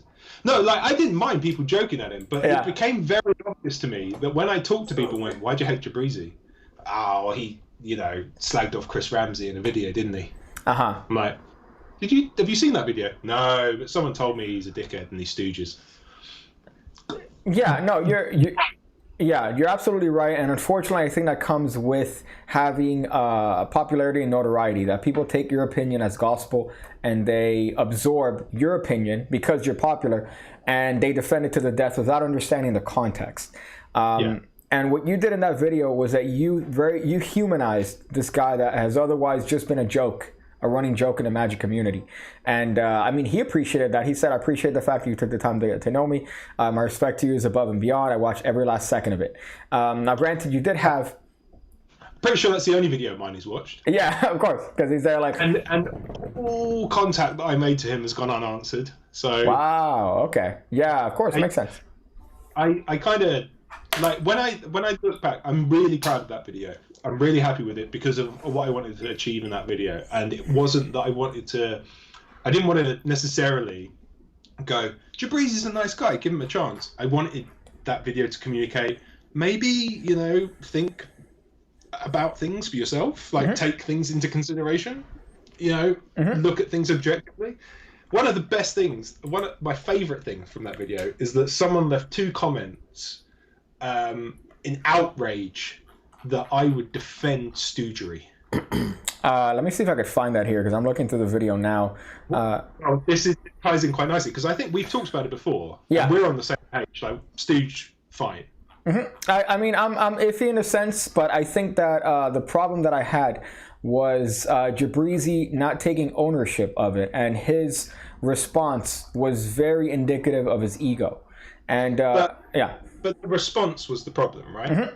That for me, I agree. I think that was the problem. He didn't handle that right. But what was great was that I had this guy leave this comment going, "Did you hear that guy's stooging? Is fine. It's all going to be great." And then I speak with you about the video, and we're talking about stooging, and then I see him in the comments of your videos going, "Man, love your stuff. Man, you're always on the ball with things. You're always right." I'm like, but Piggy agrees with me. But I don't understand. What brain hurt? No, there is definitely like I'm very lucky in YouTube in that I don't actually get a lot of hate comments. Like, I love it. I think it's because I try to be reasonable, and anytime that I do get a comment that disagrees with me, it's one of 2 things. Either it's someone going, "I respect your opinion, but I don't necessarily agree. I think this," and I love those because I communicate back and forth with them in the comments, and we have a little thing. And occasionally it's like, yeah, we disagree, but at least we respect the opinions. The other ones are, you know, "You're wrong." I hate those. Those are the worst. And you can't say anything to that. And the only one really that I've got that on was the video I did on Chris Ramsey. It was like, "Why leave Chris Ramsey alone, guys? Don't you ever speak ill of Chris Ramsey, the puzzle master, bro." I gotta see the comments on that one. I'm looking specifically for the comment that you're talking about here. I don't find it on the Jabrizi video, but I think that comes with having a really large amount of like a viewership base. Statistically speaking, you're gonna bring up some trash there. You know, you're gonna have some people that come up that are just gonna be ignorant. And I mean, luckily for me as well, the majority of the comments I get are overwhelmingly positive, even if they might not agree with it. But the ones that are negative, to the point where you're saying, they're usually really fucking annoying because they're not approaching anything with logic. Well, I had a dude recently. He left a troll comment on one of my videos, and I replied to it like a normal person. And he ended up also replying like a normal person and saying, I'm sorry, dude, I was just trolling. It's really cool to actually talk to you. I like your videos. And we've had an email exchange now. Who's that? It was just a guy called Richard on one of my YouTube videos. Oh, okay. Like we've had it's just a random commenter who left something. I was like, it was on the Chris Ramsey video actually. I was like, don't leave Chris alone. And then they had a chat. And he was like, no, I'm just trolling. But I do art. Is that cool? And I'm like, Again, I'm gonna say, Dan, don't speak ill of Chris Ramsey. We love you, Chris. Was that, did he pay you too? Oh, he might. What? I'm trying to get some free cards, bro. This is a thing, right? And I've had to come to terms with this a lot because of the type of content that I do, and that I'm all right with calling people out. I have to be aware that I'm not going to be friends with certain people. Makes sense. And certain people are not going to be friends with me. Like if you look at the last one you did with Eric Leclerc, it's Leclerc, right? I know I made the joke earlier, but when you mentioned me and the Harrison Greenbaum thing, his instant response was, Harrison Greenbaum is one of the funniest men in Magic. And he's constantly creative. He's a great guy. Yeah. That's because he's friends with Harrison, and he wants to, support Harrison. There's nothing wrong with that. But no, there's nothing wrong with that whatsoever. But that's what it ends up being. It ends up being a bit of a friendship game. Like if I'm going to release a video, like my last one that says, Harrison Greenbaum says be original, but there's evidence that he's not. The response to that is going to be, well, he's my friend, and yeah, he's great. Leave him alone. I mean, that makes total sense, though. It's not a sad side effect, but it's a side effect of what I do. If I'm going to call out someone that you're friends with, you're going to go, well, despite whether I agree with his opinions or not, I'm not probably going to talk to that person. If I called out... Well, yeah, because, essentially what's going on is people have to choose a side when it comes to some sort of argument or something, and that's, it makes sense too, Yeah. So I get that, and that's why, Pete Turner is not going to be like my busy mate because I'm calling out his busy mate. Right? There's going to be... There will be areas of... Okay, but no, I'm sorry to interrupt, but I think, granted, I think at that point, though, logic should come into play. And I think that regardless of friendship, that even if, for example, if you're calling something out about an individual that I might be close with, if you're presenting the evidence in a non-inflammatory and logical way, that's not demeaning, it's not cynical in a sense. There's no reason but to say, yeah, you know what, I'm going to look into that. Especially because they're a friend, you would think. Well, this is the thing. That is the logical, rational response, but unfortunately, we aren't, as people, logical and react. If I turn around to you and say, like, the friend that you've been hanging out with for the past 10 years, done some shady shit. Do you know about this and this and this? You might go, yeah, but he's probably got a good reason for it, and there's, there are definitely biases. Yeah, she said yes. She totally said yes. Yeah. She told me anal was okay. Yeah. I didn't know she had 3 kids until she found.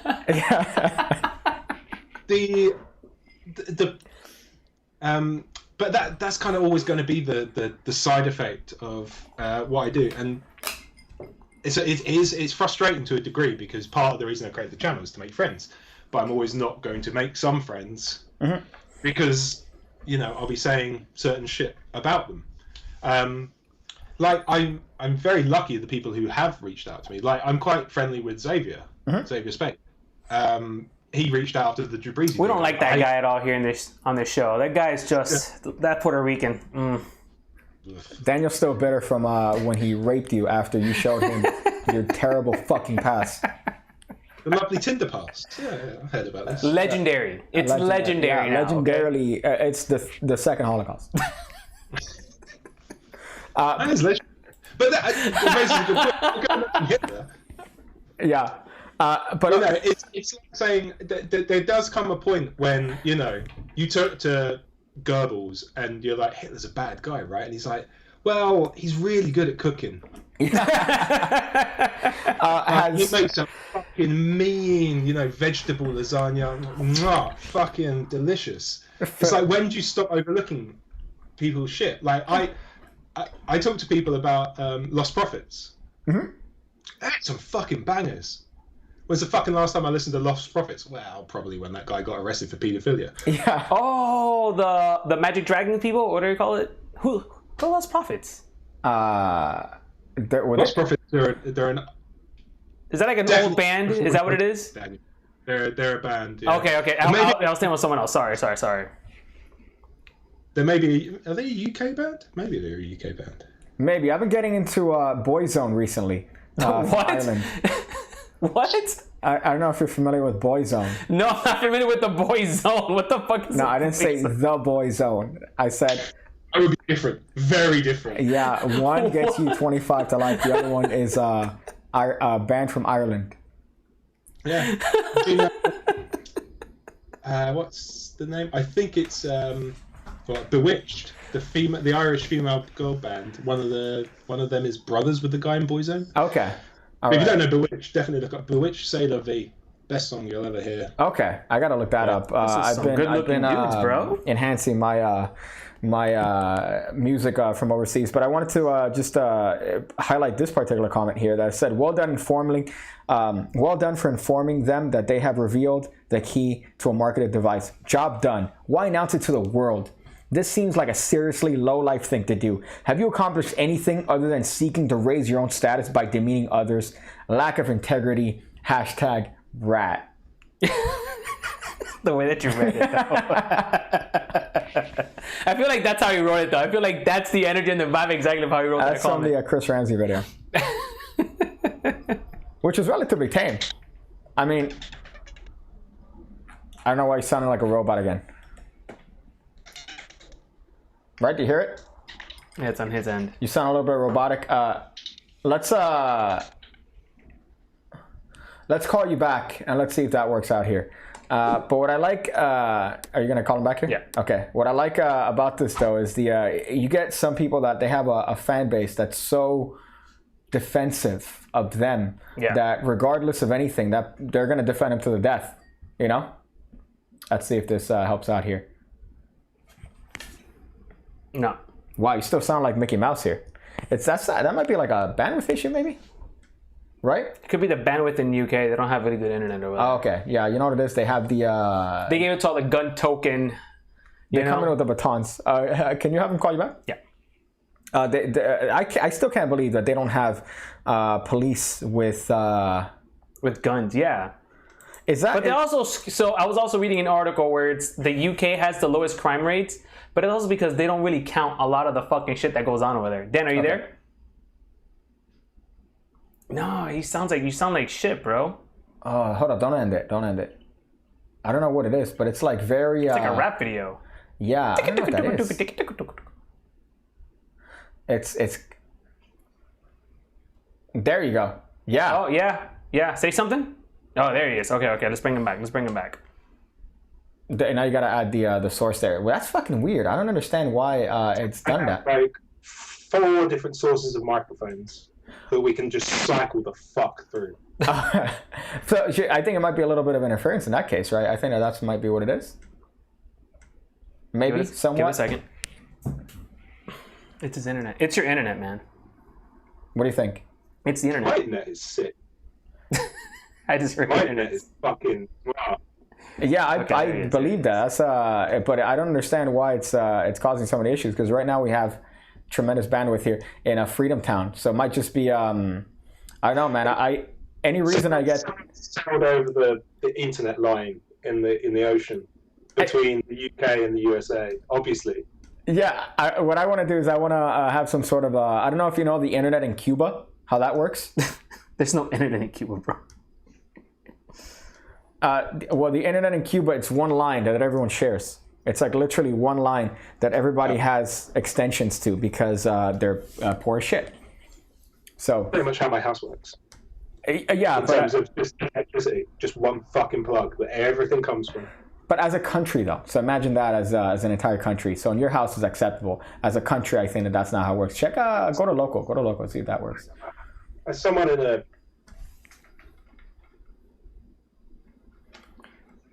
Is the UK considered a first world country? Why are you looking at me like that? So it's legitimate. I mean, I'm American. I don't know any better, bro. Yeah, you thought New Zealand was in Europe. Are you aware of this tongue that this guy thought that New Zealand was in Europe? Oh God, no! I was not. I don't know. I'm learning new things about you every day, Daniel. It's incredible. Yeah, it's the Miami High Education. Miami High is a school here that's it's the school. It's been around since what, 1912? 1904 or 1900, one of those things. It's because when I went there was the bicentennial, so I think I attended Miami High in like 2000. So it might have been in 1990. So they were around back when you could own blacks. That's how long the school's been around. So you need a segment on the show which is just called General Knowledge, and you just ask a question to Daniel. There's just from like the whatever the fucking tests were that were done in the schools where you are. I don't know. That's fucking tremendous. I think that's fucking tremendous. Okay, so here you are, Daniel. Here's a question. Okay. For you. In the Bible, who led the Israelites out of Egypt and across the Red Sea? Now, see, that's a trick question. We're talking about this yesterday. Okay, it's a trick question because the Bible. It's not. It's a question. It's just a regular question. I realize this is about magic. Just a regular old question. Shout out to my homeboy Moses. Yeah, Moses, well done. Shout out to my boy Moses. You know, he took the Jews, my people, out of slavery. Annoyingly, I looked up general knowledge quiz questions, and like at least 5 of these, I'm like, what the fuck? Stash is a range of perfume from which Sex and the City actress? Miranda? Sarah Jessica Parker. That's Miranda. No one watches that shit. I know. Is that Miranda? That's a gay test. I feel like if you answer that, that's a gay test. Yeah. So you answered. Huh? You answered. You answered actually. That's the thing. Like, check your nails. Like, if you do this, or if you do this, you're straight. If you do this, yeah, there you go. I think if you check your nails, that might be a little bit indicative of your status. Terrible. I don't know why you're frozen. I get advice from magicians. One of the like top bits of card magician advice is look after your nails, and I'm listening to them going, tearing off bits of my nail. Ugh. Right? I do the same though when I have anxiety. I do the same when I have anxiety. Like, I know I have anxiety when chunks of my nails are missing. Okay. I've got to the point where like I now tend to like bite the skin around the nail. That's an anxiety thing, bro. Yeah. I just punched the nearest adolescent. That's what I do here. I don't know how you do that when you're also maintaining social distancing, Piggy. Because I'm not. I'm just going around punching the nearest kid. I'll go outside. There's a kid playing happily in the field, and I just run up to him and Goldberg spear him. To be fair, at this point, you are probably allowed to do that. Why are you out? Yeah. You shouldn't be out. Get in your house. It's his civil duty to find someone out in the streets and spear them, letting them know, hey, you shouldn't do this. Well, the kid's in his own backyard. But so has Harrison reached out to you? Has Harrison reached out to you? You can't answer that. I have spoken with Harrison. Let's just say that. Okay. I spoke with him before my video dropped. Unfortunately, I also spoke with him. Had a very long discussion, and then 5 minutes later, the Illusionist video dropped on him. Okay. Oh. So that timed real nice. Yeah. And I mean, it ties back to what you were saying earlier, just in a sense of defending friends And I think that what you're doing at least is bringing some truth. There's a great quote, I think, from, I keep hearing Neil deGrasse Tyson say that what's great about science is that it doesn't care whether you agree with it or not. Yeah. And it's the same about truth. Truth doesn't care if you agree with it or not. Truth, by definition, is what's actually happening. So whether or not you're friends with an individual, it's the same thing. And I think it's the same thing when it comes to truth, regardless of relationship. Well, it's part of the problem as well, is that like I've had people reach out to me and say, hey, I think this thing's stolen, or hey, this person's being shady and shit. Mm-hmm. I don't know how many people want me to do a video on Justin Miller, but okay. The part of the problem is that it's not all necessarily factual stuff. Mm-hmm. Like it's all anecdotal and hearsay and shit like that. So I can relay all of that. But at some point, I'm like, I don't know if any of this shit's true. Like, I can only say what fucking is right there in front of me, what people are saying. And so I've got 3 or 4 different things that people have sent me that I've not done anything with because I haven't had the time to just sit there and research and contact people and say, hey, look, like, this person is saying this shit. What is your take on it? What is the actual truth behind this? Yeah. To be fair, the people who have been the most transparent to me about this kind of stuff are illusionists. Okay. Because specifically, like Geraint and that, like I don't speak to them often, but they're very happy. Well, not happy. Who would be? But they're open to just discuss, which is, I mean, it's kind of the same thing that we've gotten from illusionists, right? Where we've kind of had conversation about certain topics, and they've opened up to us about their side of what's been going on, right? Well, I mean, my thing is when it comes to that, again, Dan, not to go off on your point here, but if I have interactions with you as an individual, right, Mm-hmm. and somebody else might not necessarily like you because you've had a negative interaction with them, whereas you could have even been in the wrong. Mm-hmm. But what you're giving me has only been positive. I could only see that at face value. Yeah, for sure. So I could only see that based on what you've dealt with me. Yeah. Anything else is your fucking business. Hearsay, yeah. It's going to dinner with Hitler. It's that with Hitler? It's going to dinner with Hitler. Okay. If you meet Hitler for the first time, you don't know anything about him. He cooks you a really nice fucking roast. You're like, oh, this bloke got some great wine. Yeah. He's got some Jewish-sounding servants. Like he's absolutely lovely to me. I don't know what anyone's talking about with him. It's all bad news. That's true. It's partially that. Like I appreciate that's a very extreme view, but like again in the Eric Leclerc thing last week when you said you met illusionists and they get you drunk, one of the things he was very quick to point out was that that's what they do. Yeah. That's what they do. Yeah. And again, I've got nothing.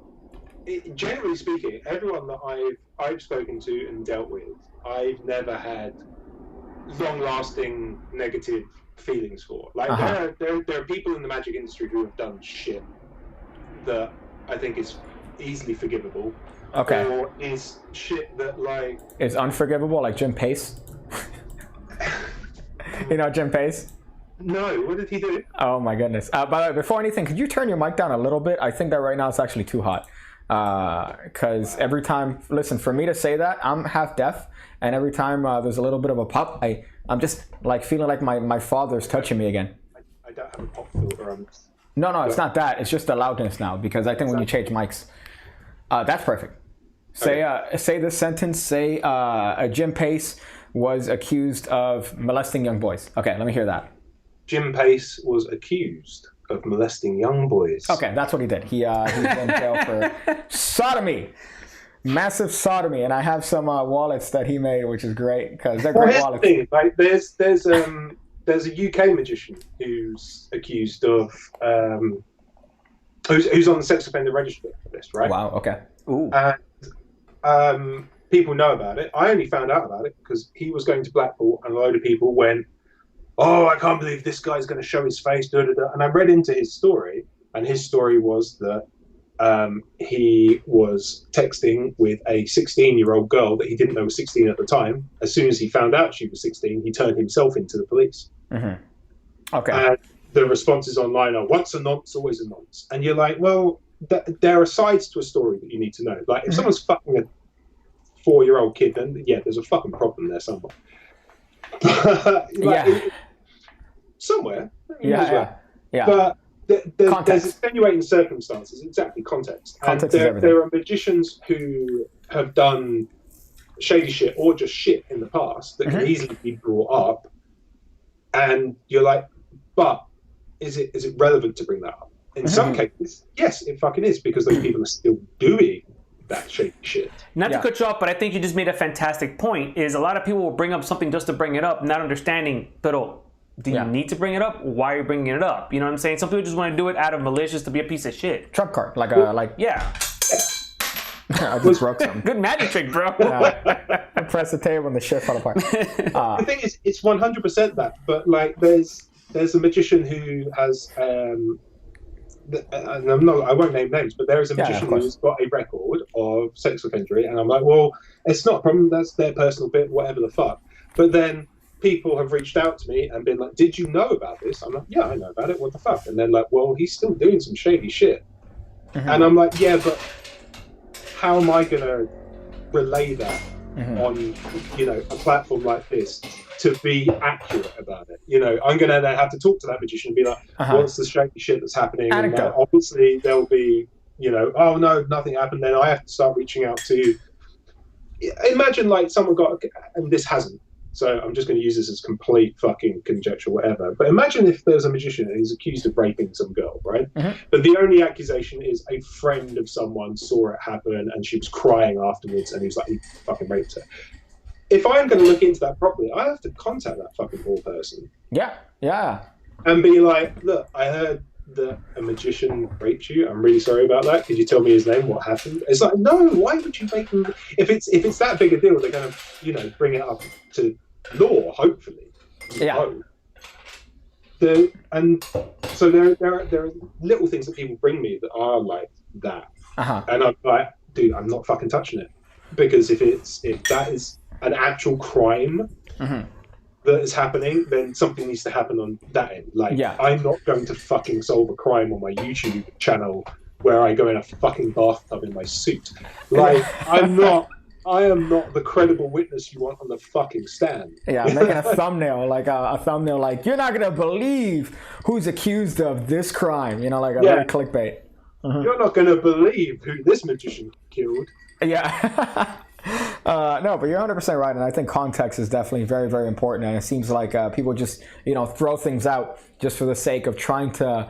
It's almost like a straw man argument. It's almost like a little bit of a straw man argument. Like, I can't take you on this point, but I know this about you, and I'm going to bring it up.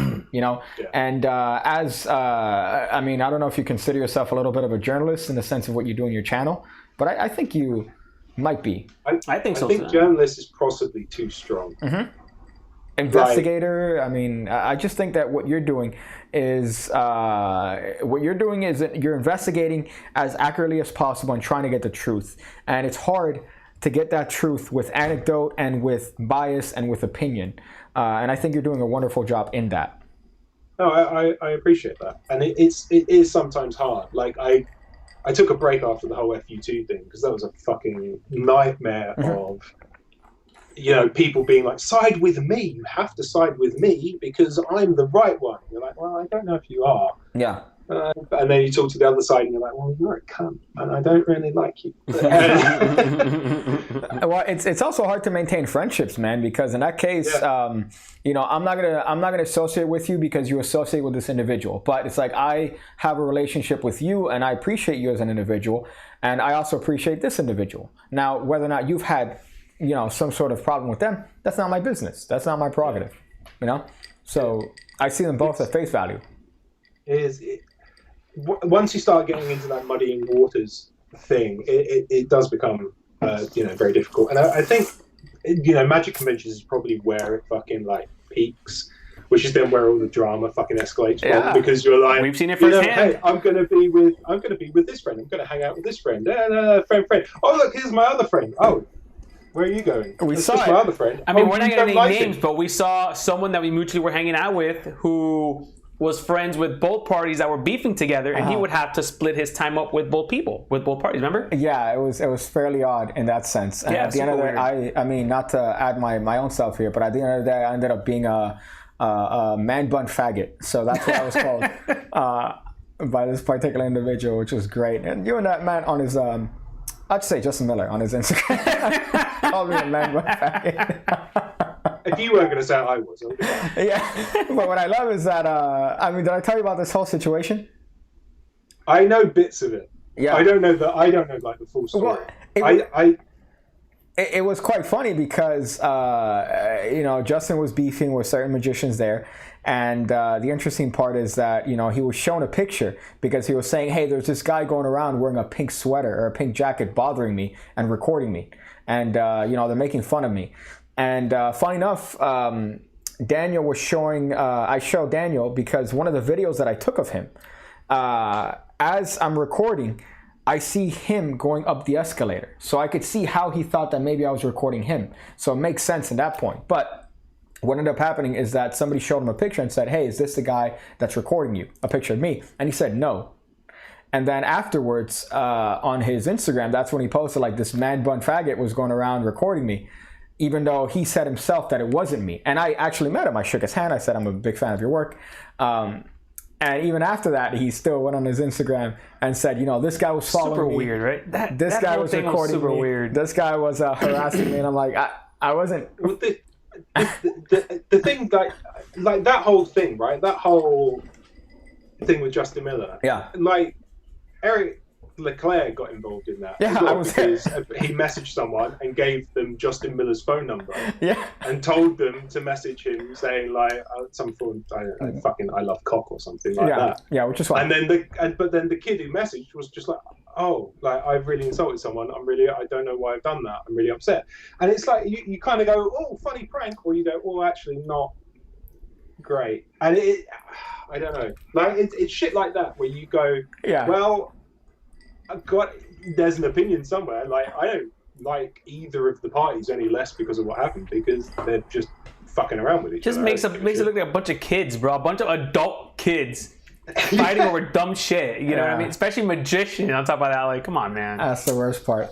The world's not gonna lose. It's not gonna go hungry because of your fucking dispute. Get over it. Get over yourself, dude. It's one of the things that I found has happened a lot is that I've talked to people because of the shit that I do, and to be honest, I don't do it that often anymore. Like I still want to report it. Is there a reason why you're slowing down, Dan? I think it's because I'm trying to be more journalistic. Okay. Maybe. Okay. Like the original ones were very much, I know this thing, this is the thing, I'm going to talk about it and report on it. And then the more I'm doing it, the more people are feeding back to me that they really like the fair and honest approach. So I'm like, okay, I'm going to try and be more of that. But to do that means that I have to spend more time actually researching and investigating. Like I've got two emails that people have sent to me where they believe their tricks have been stolen by individuals. Ooh. And I'm like, well, shit, I can just go with all of this information that they've sent me and be like, look at these fucking assholes stealing his trick and shit like that. But it wouldn't be right of me to not, before that, actually go, all right, well, let's look at how similar the tricks are. All right, let's actually talk to this person. Where did you develop your trick from? It's very easy to have the knee-jerk reaction. Let's just fucking go full in and talk about Harrison. Of going, they stole my trick! It's my trick, they stole it! And you go, well, did they? Yeah. If you look at this objectively, yes, they did. Are you looking at it objectively? Sure. Well, I could see how that could upset the individual, which is, I mean, again, 100%. Logically, though, it shouldn't, because obviously you are a different individual and you have a potential right to come up with your own opinion. Yeah. But I don't know. I think you should keep, I think you're intelligent enough to, understand boundaries and understand context. And, I would definitely like to see that on your end more, because I fucking watch every video. That you make, just the entirety of it, even the skits, everything, just for the sake of knowing that it's coming from a place of research and truth. Yeah, it's also intelligent. There's intelligence behind it. Yeah, it's not. There's no. There is, some opinionated stuff. Yeah, this guy's getting his. You're getting a little red there, buddy. All right, dude. They check the windows open. Oh, get that window. Oh, let's just make sure that's all nice and warm. Oof. This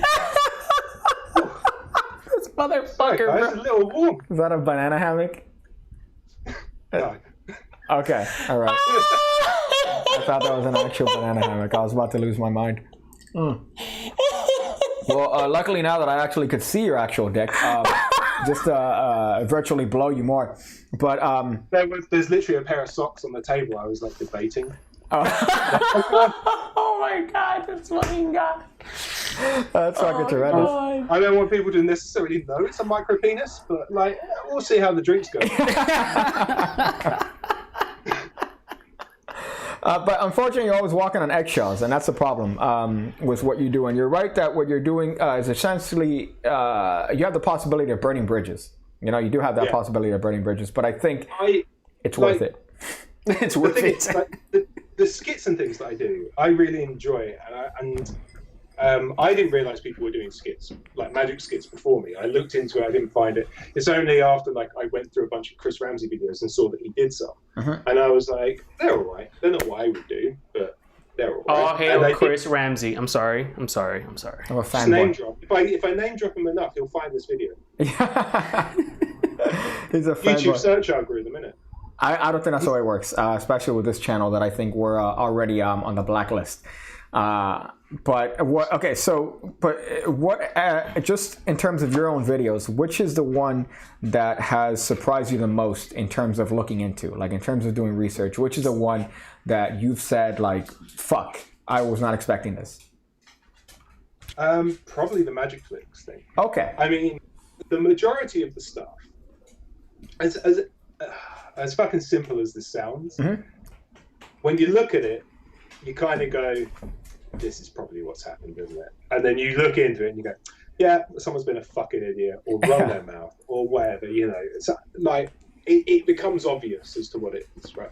And the Magic Flicks thing was a bit of a mystery because I was just like, Rocco's saying one thing, and he should be, by all accounts, a credible witness or participant or whatever for this because he's a big magician. Everyone knows who Rocco is. Pretty much everyone knows who he is. And so you look into it and you go, okay, he's saying this, getting all this evidence from him, being very open about everything that's happening. And then you hear the other side of the story and you go, oh, actually, this changes things a little. And part of the reason I had to stop with the Magic Flicks thing is because there's fucking legal settlements going on back and forth between them all. And I'm like, the last thing I fucking need on my doorstep is to get a fucking letter on summons. That, you're summoned. I'm like, bitch, I'm not even at 1,000 subs. No one knows. Okay. Like, it's one of those things. But yeah, that was the most like investigative wise surprising thing, probably. What's your goal with YouTube? I don't know if I have one. It used to be. I wanted to make comedy content for YouTube based around magic, and then, but I kept putting it off. I kept going, I've not got the right camera set up. I don't have a DSLR. You know, I don't have all the studio. I don't have a green screen. And eventually, someone just was pointing out to me, you've got a 4K camera on your phone, right? Yeah, essentially. DSLR and all this shit. And eventually it worked out that I was like, well, yeah, actually, I don't need anything. So I just did my first thing, which was the Magic Trailer Reviews one. And I just did it with my webcam, put it up. And the editing of the video was quite meditative and, it felt like it reduced the anxiety and things. And I just put that up. And it became a thing just to kind of do, like, I'm just going to film a video because it's nice. And I quite enjoy talking to the camera and talking. And then editing is quite peaceful and nice. That's changed. Editing's a pain in the ass. Yeah, but for sure. But that's changed. And the initial goal of the channel was to get free shit. But I didn't want, just to be blunt, I wanted free shit. We try to get free shit all the time, I didn't want to be a review channel. There's enough of those, and they're not all very cookie cutter. But it's it has to be the same shit. But it's essentially the same shit. It's a product and you're reviewing it. So yeah, for sure. Yeah. And there are people who put a spin on it. Like I like Magic Orthodoxy and David. You know, Shout out to Dave. He's a Shout out to David. he's a sweetheart. I put a spin so hard that Murphy stopped contacting me because of how hard I was spinning the reviews.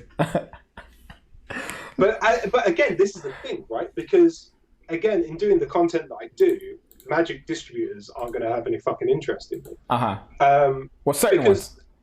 Certain ones for sure, because they don't want me to shit on their product. And that's why like when I do the reviews, I always tout them as honest, because I'm like, well, I will, like, I've paid my fucking money for this, I will be honest on it, and I try to do it as best as possible. Like Benny Chickering sent me a bunch of, a lovely guy, Benny. I did the video about Face Off and that whole thing, and he messaged afterwards to say he really found the video very fair and all that. And when you get contacted by like the subject of a video or someone around the video to say, I really enjoyed it, it's very fair and good review, it's really nice to hear that. Like, I remember doing the what video was it? I think the original, there was some drama with Lloyd Barnes before Harrison Greenbaum, maybe. Me looking through your videos now, I know that you did some Magic demo or trailer reviews, which was great. But in terms of him, I think I know what you're talking about. I'm trying to remember which one it was. The cohorts? Yes. Oh, that was a good one. Especially the memes behind it. It's like... but I remember I got a message from Lloyd on Facebook. And I was like, and the message was just like, hi. I was like, fuck. Fuck. Oh, shit. He's going to, fuck. Oh, no. And so I was like, message back, hi. Like, he's going to fucking eat me out. He's going to say, we really like you to take that video down. But no, he was like, dude, fucking watch that video. I thought it was really fair and honest. Really liked it, man. Good work. Just wanted to say congrats. I was like, hey. Nice. Internet's not working properly. This isn't how it's You chubby lesbian. Right? Yeah. You chubby lesbian. And yeah, it's really fucking. And so that's kind of cool when you get, like, even Rocco. Like, I badmouth Rocco in the Magic Mix thing, but even he, said I liked it. It was very fair. It was very honest. And so long as I keep being that, can I be a pain? Okay. I really need to fucking pee. Do it. I'm not going to do it on camera, but I just. Oh fuck! I got excited. I'm like, oh, we're gonna get the exclusive here. We're gonna get the scoop. Dude, my bladder is. You might get the exclusive if I sit here any longer. I'm fucking excited. Go and pee, man.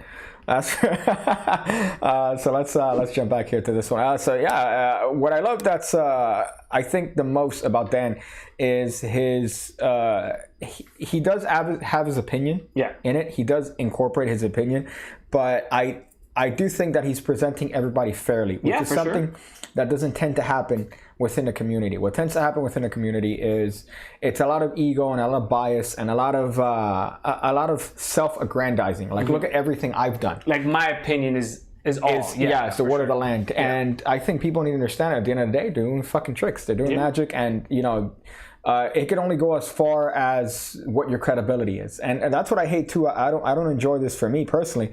That I get people that are like, oh, I think this, so therefore that's my opinion. No, you should have your own opinion for yourself. Yeah. Just because Ramsey, Xavier, me, just because we have an opinion over something. Dropper. No, but I'm saying, like, in a sense of people that, I mean, I don't even think I have a fucking modicum compared to, like, Ramsey in terms of influence, but in a sense of people within the community. People look up to these people just because for some reason we make fucking videos. So people are like, oh, let me gravitate toward this guy. But they should be able to formulate their own opinions on themselves. I agree. And I don't think that a lot of people do that because they just pick whoever it is that they like the most, and then that's whose opinion they take. And I don't think that that's the right way. But what I like about Dan is that he separates that, and he had a couple. And he actually videos. does the research. Like, that's and so also, much dude, people don't understand how much time it takes. For you to do research on some shit, dude. It's not like, hey, what's it, you email somebody, you don't get your answer right away. You might have to finesse your way into that answer, and then you got to go the other way. So it's one of those things where I think he does a great job. I also watch all of his videos. I try to watch all of his videos just because. I watch all of them, but let me tell you what and it's funny that you said that, because in looking at all his videos, you kind of see that, and he presents them fairly, which is why even Jabrizi went as far as saying, like, that Jabrizi one. Let me tell you came up to me after watching that video, and you were like, dude, Okay, this dude, you know what? This guy, maybe not. Maybe he's not a piece of shit. Maybe he's I'm not a not piece of shit, shitting on bro. Jabrizi. You know, he like swayed you by like 1%. You're like, Okay, but then I watched another Jabrizi video and I'm like, no, fuck no, this it's guy. did you watch the fucking track? He's like, nah, bro. Fuck this guy and his fucking this stupid Yugi Moto ass hair and his dumb ass fucking Goodwill ass jacket and his fucking What did he say? fake The Jordans. Kanye West of was it the Kanye West of Magic? Is that what he said? Yeah, I don't think Kanye's ever rapped in front of a Honda Avalon. You fucking piece of... Yeah, but the thing about Jabrizi, he's a character. At least he's true to his own character. But what I find interesting is that even he reached out to Dan and he was like, yo, I liked, even though he didn't respond to his DMs, but even in the comments, like, I appreciate this, and you saw him in a humanistic light, which even I never saw. Like, I never saw Jabrizi. I only saw him as this meme. Like, he made these videos and therefore, like, this is what I'm going to gravitate on. But at the same time, I do understand there's a reason as to why he did certain things, but just the response is what killed me. His broccoli haircut. Okay, so correct me if I'm wrong. Okay, right? you're wrong. So Jabrizi goes up and there's all these accusations like, oh, we have this video footage of people reacting to your. We have this footage of people reacting. Or no, we have this footage of you caught coaching spectators how to react. Right. So that's the evidence that's presented against you. Instead of responding in a logical, coherent way, like, well, I'm not performing magic for them, I'm performing magic for you. This is Instagram magic. This isn't magic that's designed for you as a participant. You're not here. Yeah. So the audience is you at home, not the individuals that's here. If that was his response, I would have been like, wow, this is fucking... That's a fucking... That makes sense, yeah. His response was, the magician that recorded me is a pussy. I'm doing this for the kids. I'm making them smile. Who are you to tell me how I can do this? That's a very... So his whole thing was just based on ego. So we got... We're back. You peed. I did. I couldn't stand up properly. That's how bad it was. Have you ever been... I've been so hammered. And I remember being at this bar. Funny enough, it's called The Local. But I remember being at this local bar, and I was just there with my dick out, And I was so hammered at this point that I forgot how to pee. So I'm just there looking at the toilet, and I'm like, I don't know how to do this. I forgot what pressure I have to put in order to urinate. I was there for a good 5 minutes, just no pee, just... Oh, and then finally when it came out, I'm like, oh, that's how you do it. If I'd ever been that bad, I don't remember it. I have the problem that if I drink too much, I black out. Okay, I that's don't your remember issue. the night. You also have to remember that Piggy also has been drinking for like 2 weeks. He just started drinking. That's true. Okay, listen, 2 years, and I think I've made up for it. My tolerance level is that of a fucking racehorse. All right? I have gotten smashed drunk, and I don't black out. I'm the only time... I'm fun. The only time that I walked a little bit different is when a guy gave me like 3, I think, vodka doubles in a row. And I was walking a little bit different because I didn't realize they were vodka doubles. Actually, no, he gave me... I had 2 regulars before that, and then he gave me 2 doubles and didn't tell me they were doubles. He made 2 of them in a row. And then I was walking like sideways, and they're like, hey, what's wrong? I'm like, I don't know. And they're like, those were doubles, motherfucker. Those are some doubles. Dude, I went to Prague with a friend of mine like ages ago, years and years ago, when we were fucking like 19 or whatever. And back then it was like Smirnoff Ice drink, that type of thing. So I go to this bar in Prague, pretty drunk, and I'm like, yo, can I get like 6 Smirnoff Ice, please? And the guy's like, what? I'm like, 6 Smirnoff Ice. And he's like, okay. And he comes back with these 6 double shots of Smirnoff. Oh. Just pure Smirnoff. And then he's like, yeah, that's like 100 quid. I'm like, oh, here you go. And then we had just these fucking doubles Smirnoff, and it was like, oh! And we just drank them all, went and visited, and then we went on the dance floor. Great times. Yeah, that sounds like a fucking great time to wake up inside of a dumpster. Just like, how did I get here? We were drunk enough that we were at one point at the top of the dance hall thing, whatever the fuck, looking down, and we're going, I bet these people think we're actually dance pros, hired by the club to come in and dance. And my mate was like, yeah, I reckon you're right. We're that good. And we genuinely meant it. We thought we were that fucking shit hot. And then you see every video, and you're like... And you're like, I thought I was pro here. I remember there have been a couple. I mean, I haven't gotten super smashed, but the one that I was really trashed for, as a matter of fact, was when I hung out with the Illusionist boys.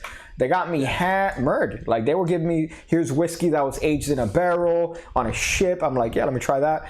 It's 1 o'clock in the afternoon. G, he's like, hey man, what do you want? I'm like, a Coke? He's like, no, what do you want to drink? I'm like, it's 1 o'clock in the afternoon. So he goes, whiskey? I'm like, okay. So it gets me 2 there. At 1, I'm hammered, and then they just keep progressing. When I got back, I threw up, but that's about it. I threw up, and I also threw up because I felt molested that Peter Turner told me my birthday, a name that I'm thinking of, a word that I'm thinking of, all without anything written down. So that was the other part. Good. He's good. He is very good at what he does. Yeah, man. And when you see him in public too, like when you see him just in public. He's the reason I got. He's the reason I got back into mentalism. Mm-hmm.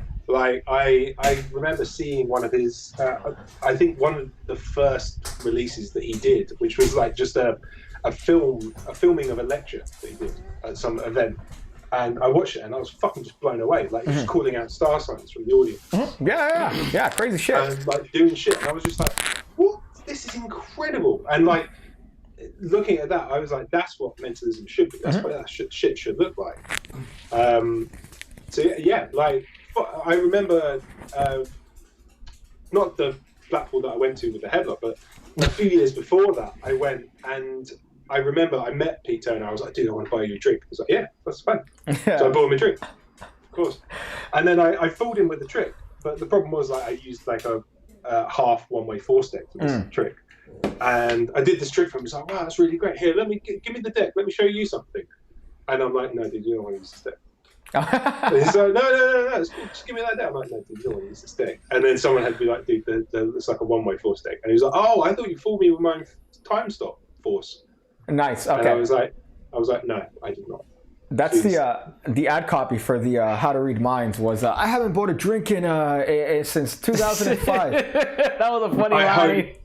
I hope he has. Like, I can't imagine the person that hasn't bought someone a drink. Like, Dude, but let me tell you, we saw Peter in action, bro. That guy is, well, it's also the accent, though. It's also not fair. I think that works here in Miami because you can fool anyone with that British accent.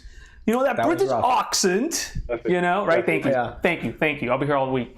But at the same time, it's like, dude, you go to like England, you do the same trick. No one's gonna like, dude, what the fuck is wrong with you, bro? Yeah, who are you? But for this one, funny enough, it ties back because to the review thing that you were mentioning before about reviews. Because Illusionist sent us out graciously the copies of that thing. But I told him ahead of time, like, yo, if this is shit, I'm gonna say it like a shit. Like I told G, I'm like, dude, if this is shit, I'm gonna fucking make a video, and it's, you know, I'm not gonna necessarily just sell out because you sent it to me. And what's crazy too, that we went and had a conversation with them about it, and it was one of those things where they were like, you know, it was a great back and forth because I think you had mentioned something that they didn't like something specifically, and you guys had gone back and forth about it, and he understood. You know, and then he kind of explained to you why. Oh yeah. What was I think it might have been the wallet. The wallet. It was something to do with the wallet. But what it was the part that I'm bringing this up. The reason I'm bringing it up is because I got a lot of comments saying like, you fucking sellout. Like, they send it to you for free. You didn't say anything. How much are they paying you for real? Like, I got a bunch of comments saying that. I'm like, you guys don't know anything. Like, you're literally we got paid hundreds of dollars. Hundreds of dollars. You're speaking from a position that you have no fucking idea what you're talking about. And I got so many comments of people calling you a sellout. But it's the obvious answer, isn't it? It's like a magic trick.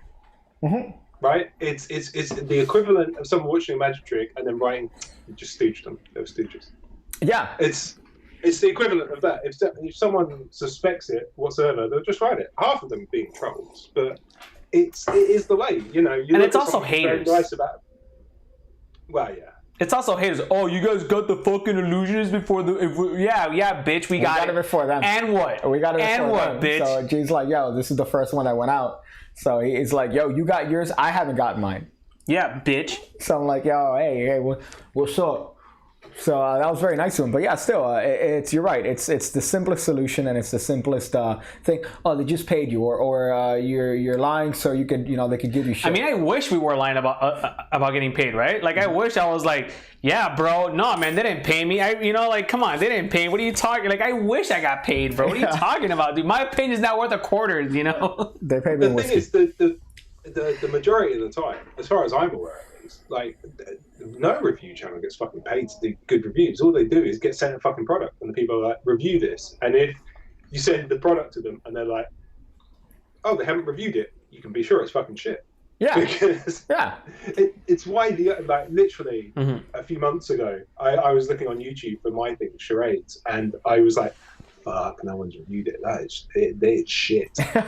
So I had some spare copies left over, so I sent one to me. I got to one. Magic Orthodoxy. I know. Well, you got one a while ago, but I had some copies left over, and I sent one to Magic Orthodoxy and another to Real Magic Review, and I was like, you don't have to review them, but just tell me if it's shit. Because that's the right guy to do it, right? Yeah. I'm like, no one's reviewed this on any fucking YouTube channel. I don't know why. So it could be that it's just shit. So just tell me if it's fucking shit. And then David's done a lovely review. Yeah, I had a wonderful one. So it was really nice. But at the same time, people have offered to send me free shit. And I'm like, well, look, if you send it to me, I'll review it honestly. And sometimes there is that feeling of, if you get something, luckily it hasn't happened to me yet, but I imagine someone's going to send something to me, I'm like, fuck, this is shit. And I'm not going to have the heart to do a video going, this thing, it's really shit. I'm going to instead be like, just not going to do the video. And when they're like, where's my video at? I go, yeah, about that. Do you want me to say shit? Because that's what's going to happen. So, yeah. I kind of feel like that with some review videos. Like I did a Sans Minds review of their stupid fucking plastic coins. I want to ask you, what's the shittiest thing you've ever reviewed, or you've ever gotten? Well, in terms of reviewed, it's probably that. That, okay. What was that? What was that? Just context. So that was their... Do I still have it? I don't think I actually gave it to him because I was ashamed. Is it like an Omni coin or... Yes, Omni coin. That's it. It's the Omni coin. And like, I get it, but I get the principle of it, but it's just a fucking bit of clear acrylic that they've laser etched. And then they're selling it for 25 quid along with a bunch of moves that aren't credited. And you're just like, that's like, if you sold this for like a tenner, I could completely understand. Like $10, perfect, people would buy this shit. Because the thing is, the way the trailer and ad copy make out is that you hand the shit out to someone, you're like, yeah, you keep that. Not unless you want to pay $30 every time. But, well, I mean, that's clever marketing there. Yeah, it's, and yeah, it was just, I don't know. It's fine. Like, when you look at it objectively, it's fine. But like, it's not what I wanted. For the price I was paying and for what you knew it was, you weren't really getting anything extra than a transparent coin. You would be better off buying a piece of clear acrylic for like $1 and buying Bobo. Yeah, so I'm distracted because I think what's going on is I see it. It's some fucking idiot doing a burnout over there. That's what I thought. Yeah, so some Mexican here is on a two-stroke Honda Avalon, and they're doing burnouts we would drive on the corner of the street because apparently we live in downtown Managua. Told you we're in the hood. I told you we're in the hood. There's like a Porsche store like 3 blocks out. There is a Porsche store. There's a hood. Yeah, we're in the hood. But it's not only a Porsche store, it's the greatest fucking Porsche store of all time. But sorry. Yeah. Mexicans. And what car is that, by the way? Is it I couldn't see what car. It's literally in the corner. I can't see it. Two-stroke, V-Star 650. Fuck. It's not that word. Okay, but yeah, so that's the other part. That's the problem that's unfortunate with when it comes to doing reviews, that people don't necessarily trust you because they think you're selling out. But it's not about that, man. It's you're trying to be as honest as at least me. I'm honest when it comes to everything, even if you send me something for free. Well, this is it's a part problem because I think the expectation is if you and I've kind of found this, if you get something for free and you use it and you like it. You go, this is cool, but the problem with getting it for free is that you've not had to pay the money out for it, so you're not getting that kind of like if someone would send me a trick that they sell for £100 or whatever, and I'm like, dude, this is dope. I really like this. I'd carry this around in my wallet. I'd maybe perform it once a month for people. This is wicked. When I think about how much I want to spend on that, I'd be like, yeah, 20 quid, I'd probably pay for it. But then when you think other people are paying 100 for it. Yeah, you got to think that, yeah. Like, that's where a kind of problem comes in. And I feel like it feels, it's not necessarily the truth, but it feels as a watcher of review videos and things that you kind of go, they're not taking that into consideration because they got that for free. That makes sense, you know? And it's difficult to do, because like I got like look, Benny sent me all of his shit for free, and I looked through it, and I liked a lot of it. Some of it I didn't like, and I said the stuff I didn't like, and I focused on the stuff I did like because I got it for free. And then I talked about the prices, and I was like, you know what, it's probably what I would pay. But I also have to think about it in the back of my head of like, I did get this for free. Yeah. Like Objective. You got to be objective. Yeah, and I sometimes think that's hard, especially when someone's taken the time to send you stuff, you know, for free, and they're like, I want your opinion, dude. I'd love to have a review video. Realistically, they want promotion, but yeah. But I was going to tell you, speaking of for free, what's interesting here is that I don't know how I'm going to tie this to for free, but you spent time on this that I would have not, and that's the last time that you left a voicemail on this channel.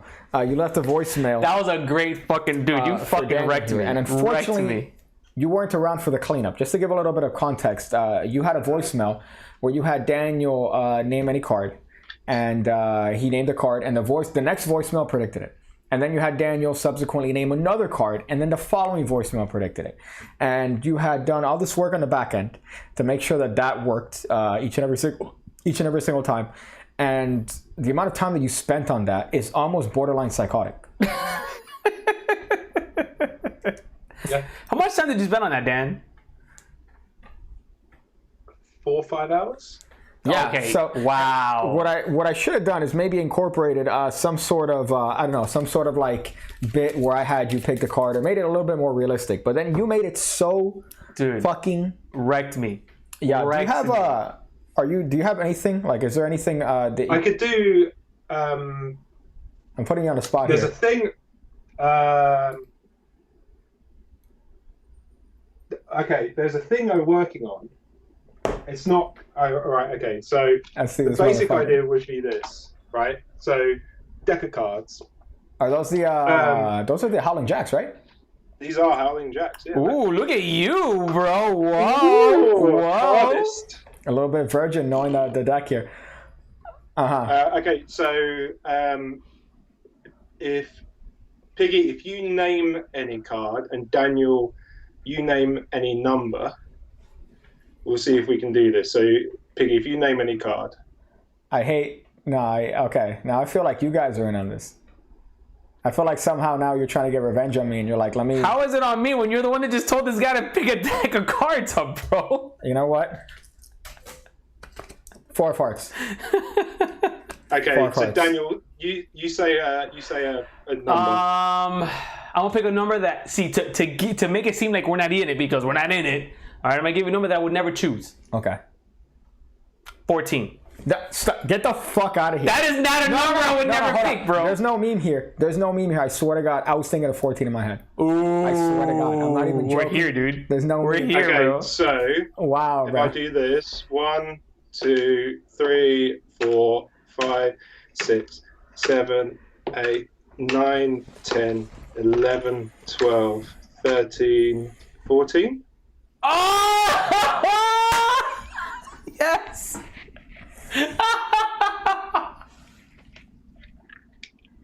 That was awesome. And he did it in underwear, bro. Dude, say something.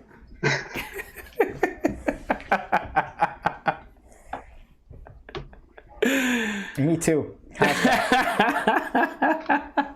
was awesome, Dan. Hashtag me too. I fucking hate you, man. I actually hate you. And you have a whole video that you never, because I remember you reached out to me to do an interview about ACAN, and we recorded it, but you haven't worked on that yet. You haven't finished it. No, so it's a thing that it's actually, I think I'm going to do it very soon. I've got you, Xavier, Peter Nardi, Dave Loosely, and a friend of mine speaking on it. I feel really bad for Dave Loosely because so I was doing the video and I was talking through all the questions and stuff, and then at the end I realized none of it had been recorded. Okay. I thought you got Turner on that too. Pardon? I thought you got Turner on that too. No, I asked him. He said, "Yeah, man." That was the last I heard. Yeah, bro. Yeah. Okay, dude. Yeah. Uh-huh. So I So I've got all of your guys' responses and whatnot, and I've been kind of sitting on it because I don't know. Where's my response? I definitely want to do it. Where's my response, bro? What's your opinion on? I didn't get a card? response. No, bro. You know what? I don't want to. I don't want to give an opinion now, bro. I don't want to give an opinion anymore, bro. Sorry. I'm sorry. I'll tell you what, Dan. I'll ask you one of the questions. Right. If I were to name any playing card and any number, what do you think the odds are of me getting that right? If you picked up a deck of cards right now, and I said the Queen of Hearts is in position 15. 1 in 52.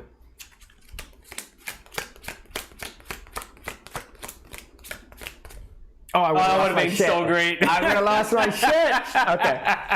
Yeah. But yeah, you'd be 100% right, like 1 in 52. But the problem is with ACAN is that everyone fucking hypes it up to be like, oh, this is fucking impossible. You think how many ways you can shuffle your deck? It's the amount of stars in the sky. And that is true. Yeah. But once the thing that people don't quite grasp is once you name a number or a card, there's only 1 in 52 places that fucking thing can be. Yeah. Well, And literally the best ACAN you can ever do is just literally what Piggy did then. You just say to someone, this card's at this position, deal. And if it's not, you go, whoop, and then you run away and kill them later. To add my virginity to the cesspool here, just in a sense of that, I do one of the first drinks that I ever sold, which was a project, is any card at any number, and that's the method. The method is based on that, right? Shuffle deck. Somebody names a card, somebody names a number, and it's based on an out on that. But it's pretty much just that's the method. You hope that it works, and if it doesn't work, there are certain ways to go around that. But I still, even that is a shitty trick, because what's the effect? The effect is a coincidence. It's 100. It's an ACAN as presented as an ACAN. You know, this card's at this number. Duh. It's terrible. Mm-hmm. Yeah, but there's. May as well fucking now write a number onto a bit of paper. That would be much more impressive. Yeah, no, you're 100% right. And I think that it's more of a magician jerking off trick, that they do it to oh, this is my method for it. But the effect is something that gets muddled. And I think that if you add something to that, and if you make it something competent, like one way that I do it, not to suck my own dick, but one way is giving them the power to memorize a deck. So you show them a deck. You have them name a card, and the number that they say is not just a random number. It's the number that they know the position of the card happens to correspond to because they memorize the deck. So that's how I present it, which makes it a little bit more personal. But if you just do it as a coincidence, I think people are going to be like, oh, that's cool. But magicians, to what you did, magicians will be like, oh my God, I want to know the method. It's what the whole video is about is meant to be. It's, demystifying the holy grail of fucking card magic, because it's not. The holy grail of card magic should be, here's a fucking deck of cards. It's a pigeon. Like anything other than fucking this is a card at a number. Like it should be, here's a deck of cards. Hold it in your hands. All right, I'm holding it. Okay, now look. Oh, it's a live cockroach. Welcome to Miami. That freak people out. Or it's gone. Hold the deck, now it's gone. Yeah, but the problem with that is it's fucking Omni deck. Look at hold the deck. Oh, they've all turned invisible. And I'm not shitting on the trick. It's good for lay audiences, but it would be nuts. There comes a point I think Dan, you've not reached that point yet necessarily, where it's so easy just to get fed up with fucking magic. Well, for sure not. No. Like, it's, you see the same shit and the same stuff being rehashed over and over and over again. So like, Omni deck comes out and everyone's like, dude, this is fucking brilliant. And now you see anyone perform Omni deck, you're like, just bored of this thing. Magic for me, and like the reason I got into magic is all about the mystery of it. And it's why I've got so many other like side hobbies and things that are all about, I don't know who killed this person. Let's find out. Board games, that's a maybe? Mystery. Well, maybe board games. Yeah, you might have a problem when it comes to your board game collection based on your fucking Instagram. But I'm not here to be a psychologist and tell you that you have a fucking obsession when it comes to board games, Mr. Daniel. Possibly. The biggest problem is I have no one to play them with. Board games board games for me were always the great icebreaker. I think it's partially why I know Magic. because it's a great icebreaker, right? Mm-hmm. What do you do? Oh, I file taxes for Trump. What do you do? Oh, I do magic. Oh, show us a trick. You go, okay, and you show them a trick, and already you've established yourself as The magician. as very fucking beta male this sounds. You've established yourself as someone of worth, right? Oh, this Gay. dude fooled me. Oh, that's cool. So gay, but Right? okay, yeah, I can understand where you're getting at because it's novel. It's novel. Let me get super mystery on you. Let me put my fucking peacocking necklace on. Dude, that fucking guy. Did you ever watch The Pickup Artist? You're talking His about TV series. is that Mystery, the pickup artist? I didn't see the show, but I remember seeing him in particular. Dude, that show is a fucking gem. Yeah. It's so... I don't want to say good, but it's a fucking experience. It's a cringe fest for sure. Yeah. I gotta send you a video of him talking about magic because I don't know if you can't zoom in. You can't zoom in, right? Are you watching a stream, Daniel or Dan? Are you watching a stream? No, okay, because you can't see it. Your chest. Okay, that's great. Yeah, because there's two different cameras here. Sorry. There you go. But as far as, because he has a video, I wanted to do a little bit of a zoom in bit, but he does a video. He's like, some guy asked him like, how do you think about magic and pickup game? And he goes, this is how he does it. He does it like a rapist. He goes, magic and pickup are definitely related. I think magic's great. There's an inherent mystery to magic, and it gravitates. It has women gravitate towards you in a way that nothing else does, especially close-up magic. It's very intimate. And I'm like, you've raped several people. That's the impression that I got based on that fucking interview. I'm like, you have allegations on you that have not made the light, but you definitely have like ongoing litigations.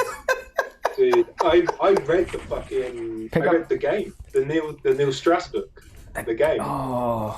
What is that? That's the pickup, right? The night game, the whole. No. The game is it's about him. Like, imagine what's the fucking Daniel Madison book that's come out, right? Magic is Dead. Mm-hmm. Oh, that's the other guy. Imagine it's a better version than that of that, where like that book was fine. Mm-hmm. Like I read it, I was like the Ian Frisch one. Yeah. Yeah, it was. I've only picked it up a couple of times in Barnes and Nobles, but what I've read is very anecdotally, like it's exaggerated. Obviously, it's literature, so it's meant to try to capture the viewer's attention. But yeah, you're right. It's kind of a bleh, you know. I read it. I think I read it in like 2 sittings or something. Wow. It's not very difficult to read. It was one of those things that I read it and I was like, oh, okay. You basically reached out to some magicians. You became a fan of those magicians. And then you did some stuff. Yeah, pretty much. It's an article. It was a long article. But Neil Strauss's The Game is like that, and I hate this fucking phrase, but it's like that on steroids. Like It's like, oh, I found this mystery writer's pickup, and he taught me how to do shit, and now I'm fucking 12 women, and now we're doing this thing where we only sleep for an hour a day. I hate that. And like, the thing is, it's mad reading. When you read about, and the thing is, like, it's not. I found in Magic is Dead, he's quite kind to the magicians and whatnot. Like he speaks about Madison in mixed ways throughout it, but like the game of Neil Strauss is just like a mystery. It's fucked up. It's done this fucking stupid thing, and it felt as much as it's like some dude fucking jerking himself off in writing. It felt fairly real. Although I am remembering this from the mind of a fucking 19-year-old. So okay, so that's how long ago you read it? Yeah. Wow. Like that's how old I think it is. Maybe it's not as old, but I can't believe that. But to me, those books. See, so I had a business partner, right, where the guy was smart guy in the marketing world, cringe in the social world. Like the guy was super socially awkward. So I was always the guy who broke the ice. So this guy became friends with this, what do you call these people? I guess like, what's the premise of these guys that show you how to pick up women? The pickup game, like the night game. Yeah, okay, the night game. So you have the guy that shows you the trick, and you do this trick to all women, and you're always gonna get it, bro. And he went to California, met this dude, he fucking went into this tunnel, this rabbit hole of how to pick up women, came back and said, yo, I'm gonna teach you how to pick up bitches, bro. I'm gonna teach you how to pick up bitches. And we would always go out, and he would try this shit Listen, Like what? Like give me an example. I can't. The thing is, I can't even give you an example because it's so bad. Like we went out one time with these chicks, and at the end of the whole, we've been drinking, we're all having a great time. And at the end of it, he goes, "You have an option to make right now. You have a choice to make right now. You kiss me or you kiss him." And I'm like, dude, no. like me and the chick look at each other like, no, dude. Like what the fuck are you doing, bro?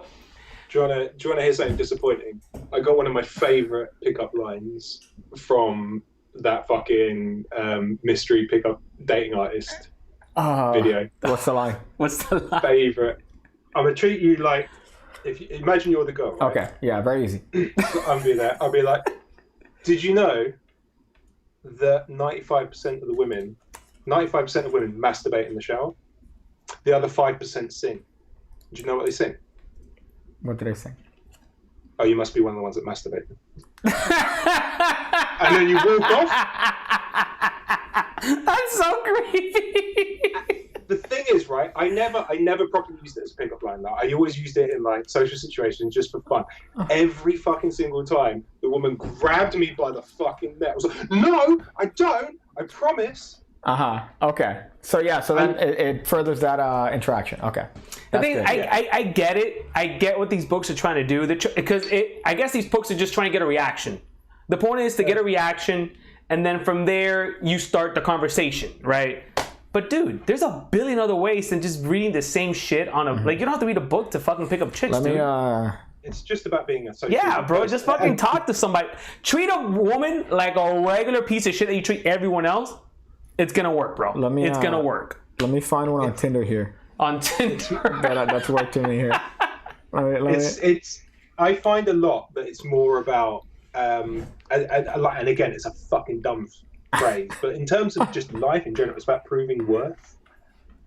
Like there's a lot of stuff that has come my way, regardless of how it is, because of some proven worth. Like if I never made a fucking YouTube video, I never would be on this stream right now. Like if I'd never made a review fucking thing, I wouldn't have had someone send me some shit to review, right? It's about showing that you're capable of doing stuff, but sometimes that shit just don't work out. Yeah. And you've kind of got to be right with that. Like there are people who've been on the fucking YouTube grind and game longer than me. And I look at their channel and I'm like, shit, they're on like 300 subs, man. Like, and there are people who've been shorter. There was a dude who fucking made a dubstep track out of his cat's meow. And he's been on YouTube all of like 3 weeks, and he's on 20k subs. And I'm like, doing magic tricks for 4 years on YouTube. Fucking. But it's annoyingly, I hate that these words come out of my mouth. It's finding what makes you fucking happy on steroids, and everything on steroids. Annoyingly, you hate. Why do you hate that? Why do you hate saying that? No, I don't hate annoyingly. What I hate is saying find what makes you happy. Okay. Because it's such a fucking cliche. Yeah. It's a cliche line that everyone fucking says. But it's a very true statement, though, bro. Like, why would you do something? It's like, why would you fucking do something that you don't like? Well, I'll point you to why. Okay. Literally, the last interview you had with Leclerc, where he said if you found that introducing a puppet into your YouTube channel made you a better, like, got you more subscribers and more interaction, would you do it? You said, yeah. Yeah. Fucking puppets right there, boy. It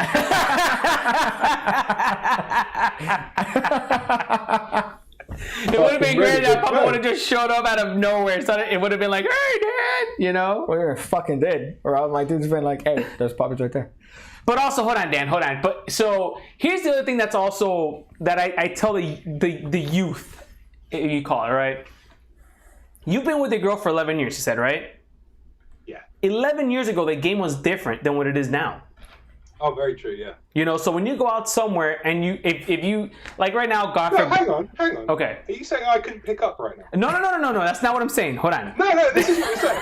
I'm not saying that. Shut up, bro. No, you're saying like 11 years ago, that's fine. You could have picked up. You probably looked all right. No. Right now. Good luck. I'm not saying that. Shut up. How are UK girls, man? How are UK girls in terms of like ease? Fucking bullshit. Let me tell you, UK girls are a lot better than. You just said, fuck it, I'm out of here. I've met some UK girls that I thought like they bought me drinks. Like we went out to places like, alright, I'm from the UK. We're gonna buy you some drinks. You know, and they'll buy me some drinks. You know. Definitely voting that for the worst accent on the stream. And I heard Big Kate do fucking Russian. Hey Piggy, let me show you some mushrooms. Yeah, you're right. Yeah, it's pretty bad. Pretty bad. Welcome. But go. No, I was gonna say that it's funny because I thought that UK girls would have been very stringent, like very like. But it also depends, bro. Because just as much as we have, you know, stuck up girls here in Miami, the UK's got the same thing. Everywhere in the world's got the same thing. You know, some corroboration here. Is there some corroboration on your end here in terms of females in the UK on their ease of picking up?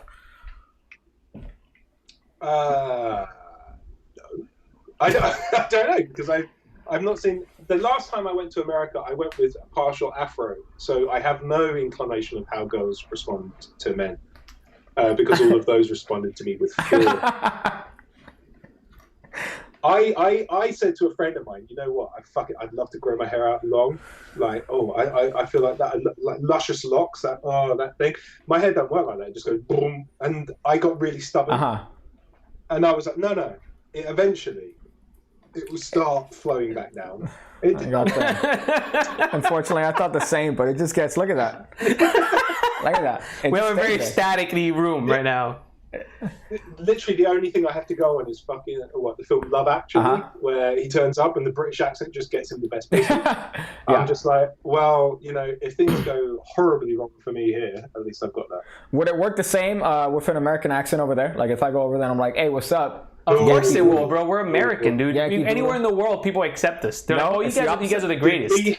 We hear you from fucking a mile away. Wow, that's rough. The voice carries. Yeah, it does. I can't get UK pussy then. That's gonna be rough. I mean, unless I hey. You might be able to. Just be quiet. Yeah, just speak. Oye, que hola, yo soy de Miami, bro. And you got it, bro. To be fair, like there is a subspecies of UK girl that, you know. Damn, dog. Are you a microwave? Cause What the fuck? That one's worked on several girls. No, it has not. No, it has not. You shut up right now. It has not worked on anything with a vagina. Yeah, that one right there. Right there. Is that your Tinder conversation? Oh, I need to see this.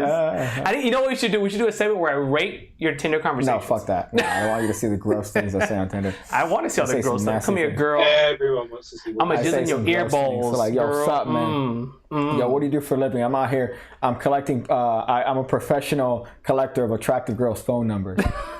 I believe that's a line that you used. Hit me up with those digits, girl. I feel so dirty just for being What's up? Oh no, I actually do magic tricks. That's what I do. Yeah. Oh really? Show me some, bitch. And then I block her right there. You just say I work with my fingers, right? Is that not the? Yeah. Look at this video, and then I point her out to a video of me on Instagram doing one of these, and she's like, "Oh my god, you must be good with your fingers." Oh my god, I'm done with you, bro. That's rough. But okay. That's when you do that thing where you bevel the deck and then you put it side by side like that, and then you go, I'm great with my fingers. Well, that's actually how I learned to. Anyways, okay, so you mentioned this earlier though. You mentioned this earlier. I'll try to pass that through. Could you imagine how many magicians, by the way?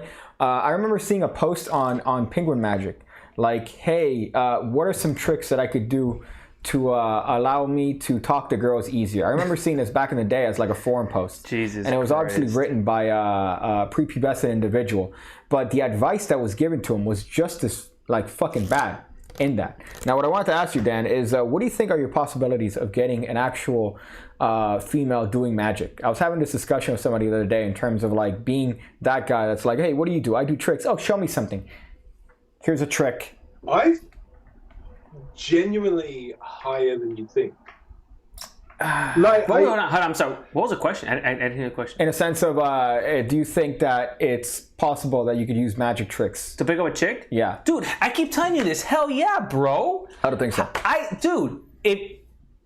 Bro, absolutely. But the thing is, you also need to... Here's my advice to magicians: know when to do the trick, but know when to end it. I've never mentioned what I do to anybody. No, I'm not saying you, but I'm saying like if you're gonna, dude, you know how many drinks and people I've met at bars with a simple Svengali deck, bro? That's funny. Just a regular Svengali deck, dude, is enough to just fucking fuck with enough people. But that implies that you're doing but hold on. But then do the but. You gotta make sure you look sexy. But pig. I am. But here's the thing, though. Do the trick. Get your effect and move on. Like, don't be the guy that just spends 2 hours at a bar doing 2 hours worth of magic, though. You know what I'm saying? Like, if you're gonna be, the problem is, right? I agree. Like, there's a time and a place that magic could help, right? But you have to be willing to do one thing and never fucking do it again for the rest of your life. Like, it's the whole. My favorite ever experience that I've had doing magic, right, in terms of for the ladies, was actually while I love how he whispers though. I love how this one time for the ladies, I did this trick. Might be listening.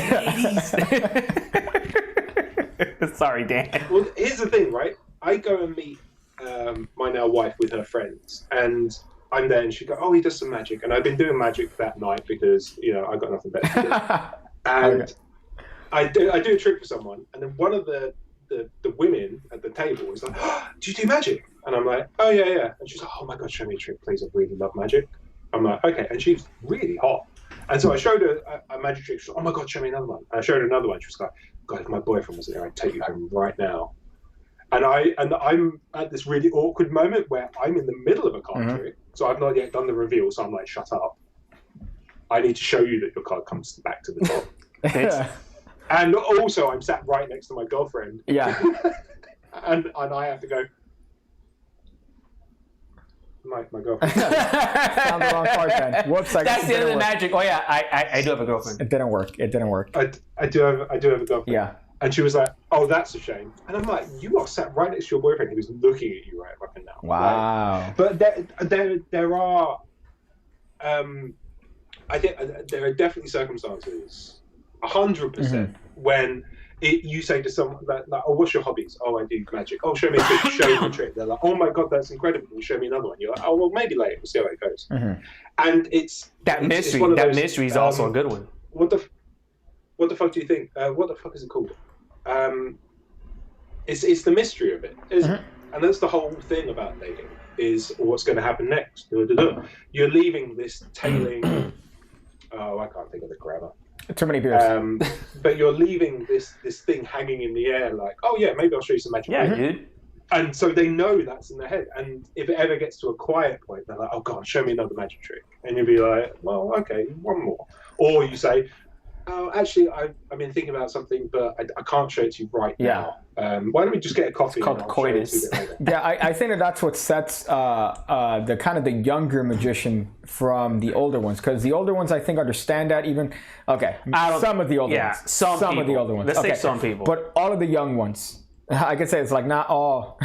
I could say it's because I'm Arabic. Not all Muslims are terrorists, but all terrorists are Muslims. Like that sort of mentality. Okay, but when it comes to magicians, all the young ones kind of have this understanding of, I'm going to show you all the tricks. Yeah. I know, because let me go through my 2-hour set. Yeah, I don't know when the next opportunity that I'm going to have to perform is, so I'm going to show you everything. Whereas the intelligent magicians, not the older ones, the intelligent ones understand that there is a limitation. Okay. There's a limitation, and from that limitation, you could get more of a reaction if you know when to stop. If you show them one thing and they want more, you're good. You've already done everything you did. See, the thing is, the great thing as well is to learn stuff that doesn't involve card tricks, because obviously card tricks are the most obvious thing. One of my favorite things is just lapping a coin or a beer cap or whatever. You put it on the table, you go to pull it off the table, and you drop it in the fucking palm, and you say, "Okay, now look, I'm going to put this in my hand. Oh, it's gone. Magic." And they go, "Oh my god, where'd it go?" And you go, "Oh well, I'll show you again later, maybe." Just anything that you can perform impromptu, but then you do it once. Yeah. No, you're right. You're right. And then you turn it. Here's the key. Here's the key advice, you fucking magicians. You ready? Okay, here we go. You do your trick once, and then you know what you do? turn it around and put it on them. Have them now talk about themselves. Have the other person talk about themselves. That's actually good. And you nailed turn it, around bro. and say, what the fuck can you do? What the fuck Can you make guys this do? digital? No, I'm sorry. Never mind. That's what I could do. What can you do, huh? What can you do? Prove it to me. Stand up on the table right now. Yeah, what do you do? Work in an office, huh? You file paperwork all day, bitch.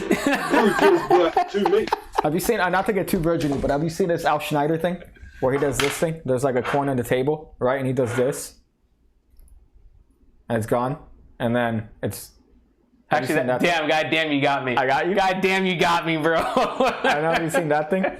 It's fucking sick as shit. I can't. Oh, sorry, okay. Sorry, turn it straight. What it is that you're just essentially, you pick up the coin, you show the hand, and then you pretend to put it in the hand, but you move them both differently. So this one... Oh, yeah. So that's just I don't know, just a little. You mentioned lapping, and I thought of that because I think the 3 rum and cokes have made me more inclined to do magic tricks. Funnily enough, what you did is what I did while I was down here, which no one else could fucking see. When I went, oh, there's a bottle cap, I literally put it down, slid it off the table, did this. Yeah. Exactly. But that's what it is an interesting thing though, because I think that limitation is what sets the good magicians, or not the good ones, the ones that don't understand what magic is really for, from the ones that really do appreciate and understand what magic is. And the shitty thing is that most people don't have that mentality. Most people are just like, let me show you everything. Look at this. I have a thumb tip here. I have, imagination coins here. I have fucking Greg Wilson's gimmick back here. I got the eyeliner on. A pull. Yeah. And there's no reason. The thing is, it's the easy thing. Once someone says, oh my God, you're a magician, show me a trick, you're like, fuck, I felt my audience, they love this shit. When in reality, it's probably someone who's like, I just want to see one. Yeah, dude. And something simple and quick. Yeah, but also there's compromise though. I was having a conversation, I think yesterday, on because I was doing a live stream playing Minecraft. I know, as virgin as that sounds, but we're talking about sponge balls. Right? Mm-hmm. And my thing is that if you're in a bar, right? If you're in a bar and, that conversation comes up of you saying like, hey, what is it that you do? I do magic tricks. Oh, cool. Show me something. At that point, it really, the rest of that conversation and whether or not you get what you want, even if it's, whatever it is that you're wanting at that point, whether it's more conversation or just to prolong this interaction, what you do next is very important. And if you go into your pocket and you reach... and you pull out these sponge balls from your pocket and you say, hold on to this, I think you've lost all credibility there. I'm done with you, bro. Same thing if you reach into your pocket and you pull out a deck of cards. I think you've lost all credibility at that point. However, if you go, do you guys have a deck or something like back there? Oh, you do? Perfect. All right, let me show you something. That's different. I have an argument with you. I got an argument for that. So, what if you're a poker player? What if you play cards? Why the fuck do you have cards on you? You don't have cards on you. You go to a casino and you... There's more reason to have cards. I don't know, dude. Than if you like poker. Yeah, I mean, I don't know. I've always whipped out a deck of cards at bars before. It's Svengali deck. And no one's ever been like, what's up with this guy? But because you do your thing, you're in and out. And then you get to the conversation. But you carry the cards on you. Look, yeah, bro. The thing is, if you turn around and say to someone, and they're like, "Oh, what do you do?" And you go, "I'm a magician." They go, "I'll show you something." I don't think they'll balk at the fact that you. But see, see what Dan is saying. But I've never introduced myself as a magician. I'm like, yo, I've always introduced it as, let me get a free drink, or I'm like, yo, I bet you I can get a free drink, or let's play a game and see who can get a free drink. You make it a game where everyone's in, and then. Okay, but the moment you do this and you take this shit out, I'm like, you're a virgin. Part of the problem that I've got with that, Dan, is that you have card cases. You have special card cases. Those things. At that point, they're all over there. Bringing them out, like if you bring out just a deck of cards, I'm cool. I'm cool with it. I'm like, yo, he's a magician. You can do that. You bring out this shit. Why are you hating on my card? That's a badass card clip, bro. Listen, I'm not gonna... Dan, you're not coming on my show. You're not coming on my show, bro, all right? And you're gonna talk shit about fucking card clips, bro. I'm ending this. Let me paint a scenario here, right? Hey, what do? I do card tricks. Oh, no, sorry, I'm a magician. I'm a magician. That's what I do for a living. Oh, that's cool. Show me something. Oh, okay. Let me just...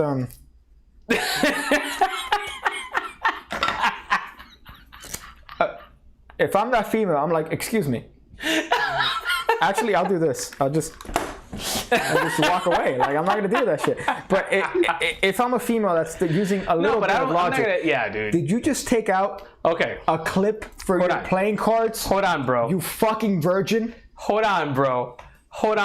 First of all, a Svengali deck does not deserve a card clip.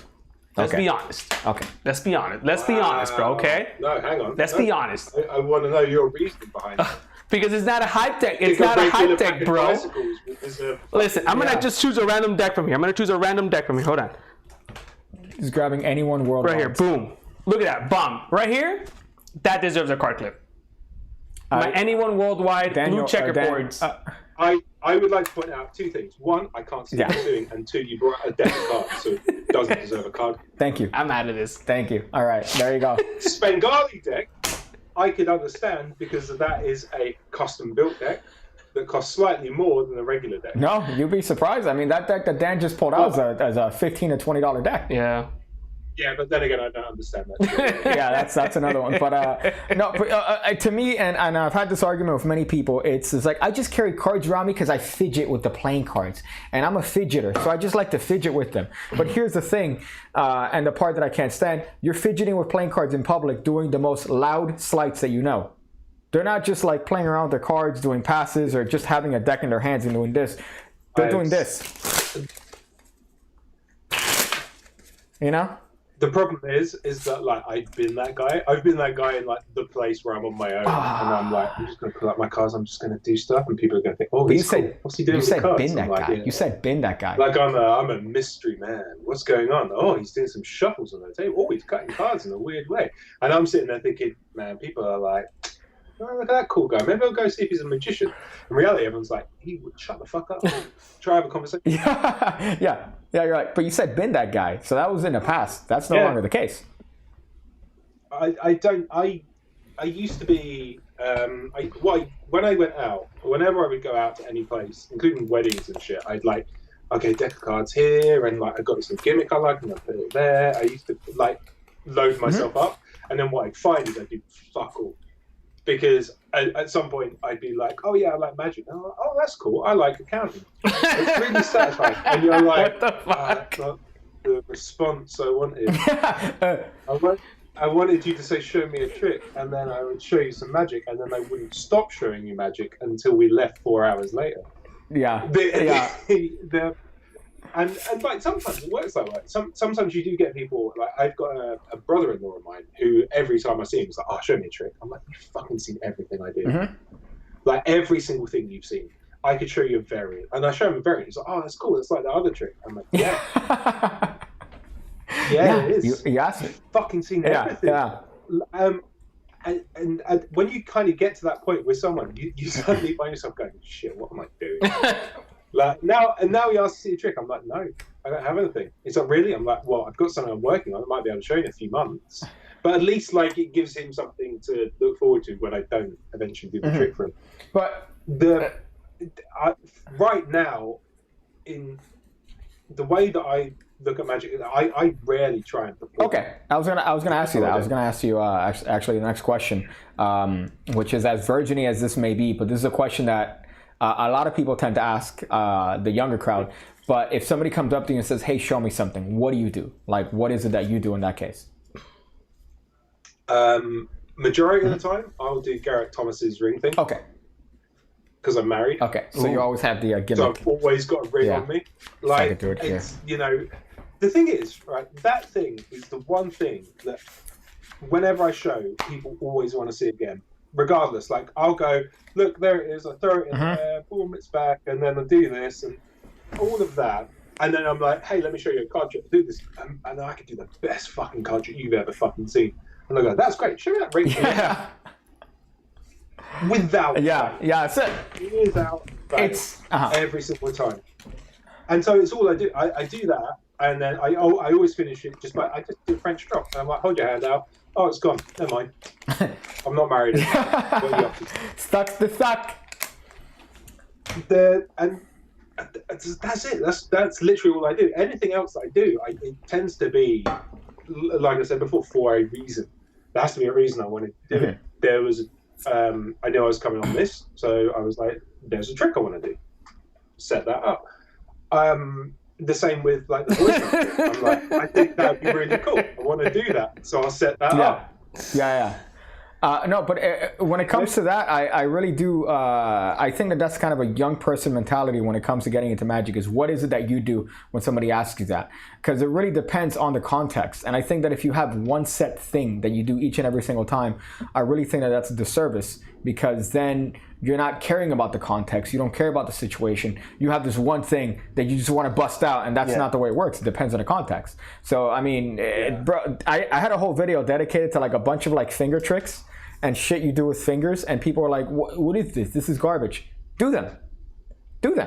Yeah. Do them. Do this. Literally, Actually, you get me with that shit all the time. Is that Yeah. you know, finger break. Piggy does that shit, and I fucking lose my shit, bro. Yeah, bro. So you do that shit. People go mental for that. It's and I tell you what, the other one, the hand twister. Yeah.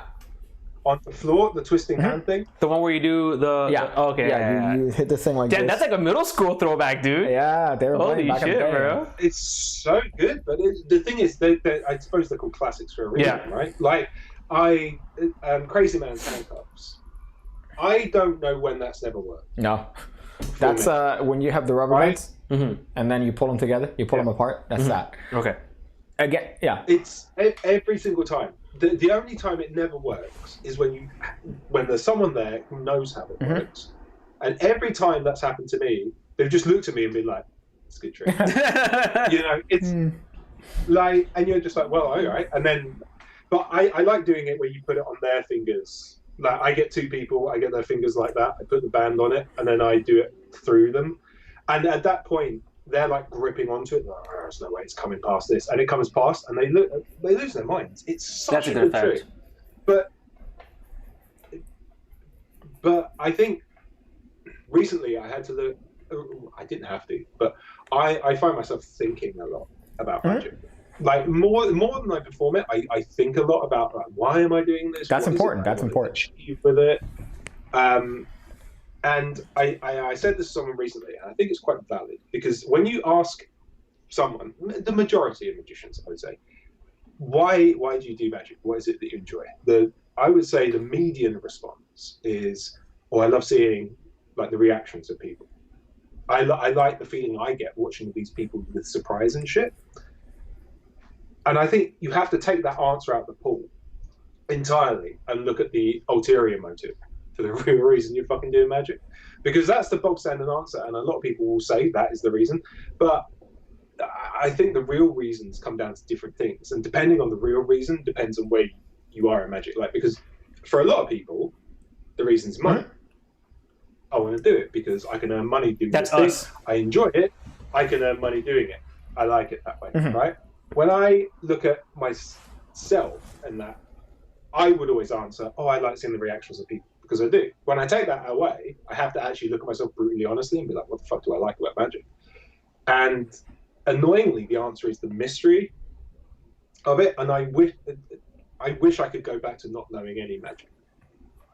I wish I could go back to, you know, watching fucking David Copperfield say, put your hand on the screen and the card's going to change, right? I wish I could go back to that and not know any way that that's possible, to see the mystery and wonder that fucking invoke. Because right now I know so much magic that I can watch a live show and all I'll feel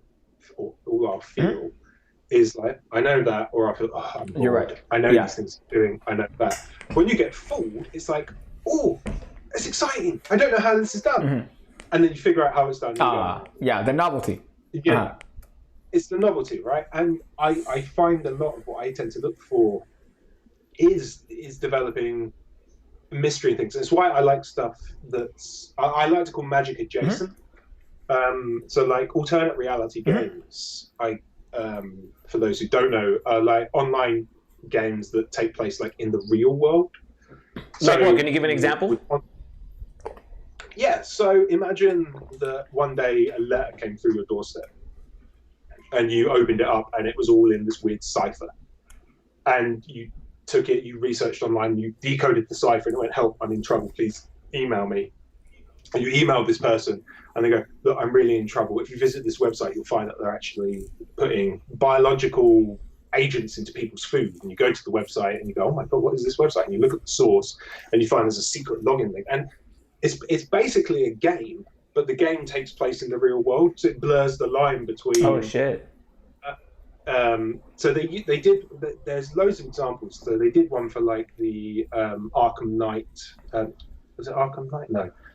The Batman Begins. Oh trilogy wow, okay. thing. They did I didn't know that one. Alternate reality game where you could sign up to be part of Joker's gang, and they abducted one of them and took them somewhere and read them clues and shit. There was a big one in the UK that got me called Perplex City, which was a trading card game. But the big thing about that was it was an alternate world where puzzles and everything were mainstream. Everyone was logical and thought about things. And their cube had been stolen, this cube of power, and brought to Earth and hidden somewhere on planet. Yeah, right? But it had been hidden somewhere on Earth, and if you found it, you won 10 grand. Wow, okay. And what you would do is you buy trading cards, and these trading cards had puzzles that you go online and solve the puzzles. But the puzzles had clues to the greater point. You could email the characters of the alternate world. They would reply in character. And there were other little missions and things that were involved, stuff happening online. Yeah. And there's loads of alternate reality games going on. Like right What was the one from Australia? There was a really hot girl that she did one out of Australia. That she was like a vlogger. And then they kidnapped her. And there was a whole issue with that people were finding clues. She was very hot. And then it turns out... Oh my goodness, it's going to drive me crazy. I'm not sure. I know there's a new one that's just come out, which is like some vlogger saying she's super rich or something and advertising that, but then in the video it's like doing that weird cut thing to show her like disheveled and in a room or something. Yeah, but they're great. They're fucking great. This one is, oh my goodness, what is Ashvlogs. Ashvlogs. That's the one that I'm talking about. Ashvlogs, yes. Yeah, she's very hot, but she's like an actress. She's like an Australian actress, and then her whole thing was that she had a vlog channel, right? And then in the actual vlog channel, she would notice little things like, oh, there's a guy outside my house. Here's I'm trying to deal with this guy that's outside my house now. He's the stalker, right? So that was like a character that kept recurring.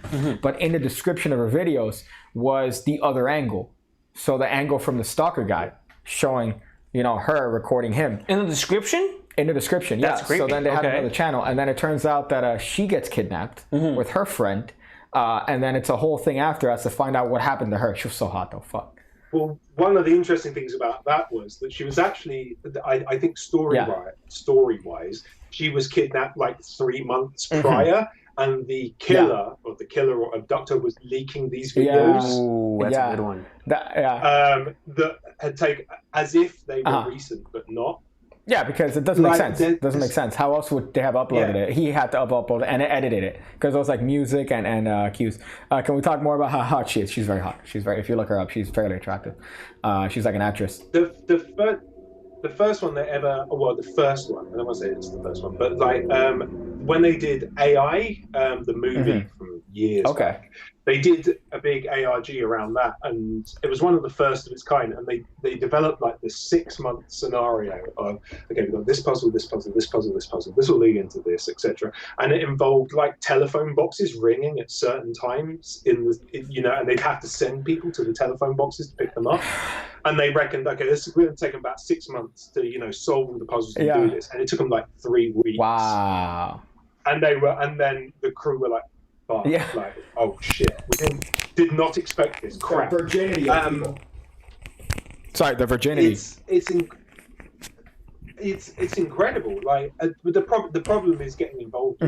It sounds like a rabbit hole, dude. I love them. Dude, it's so cool. The problem is that I always tend to end up in the one of two camps, which is either you're there too early, where nothing's really happening, and you're all kind of like,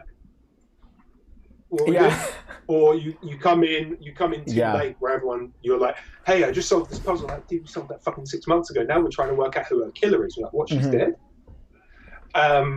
It's really tricky, but it's fucking fascinating. It is, and there's a whole culture around it too. It's the good ones are, but the thing is that the good ones stand out, and the bad ones are like, okay, what the fuck's here? Like, what's happening here? This is garbage. There's one recently now, and about this girl that she's a psychic.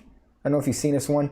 She's a psychic, and then she's collaborating with other psychics, and then it turns out that her city that she lives in is there's this whole mystery behind it. It's actually taking place now. I'll send you the link after. But I've been looking through that shit just because virgins. My virginity level is just I'm out here trying to do push-ups to mitigate. But no, I mean, all jokes aside, though, I'm blown away by this. I didn't know this thing was a thing, dude. It's a huge community. It's like geocaching. The thing is, if you imagine it in this way, like, imagine ghosts were real. They are real. But imagine you've got a message. Oh, I should shut up.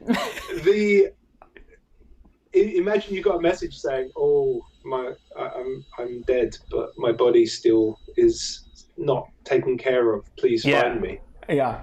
Like the mystery is what kind of it keeps it alive, and you then investigate further to find out more.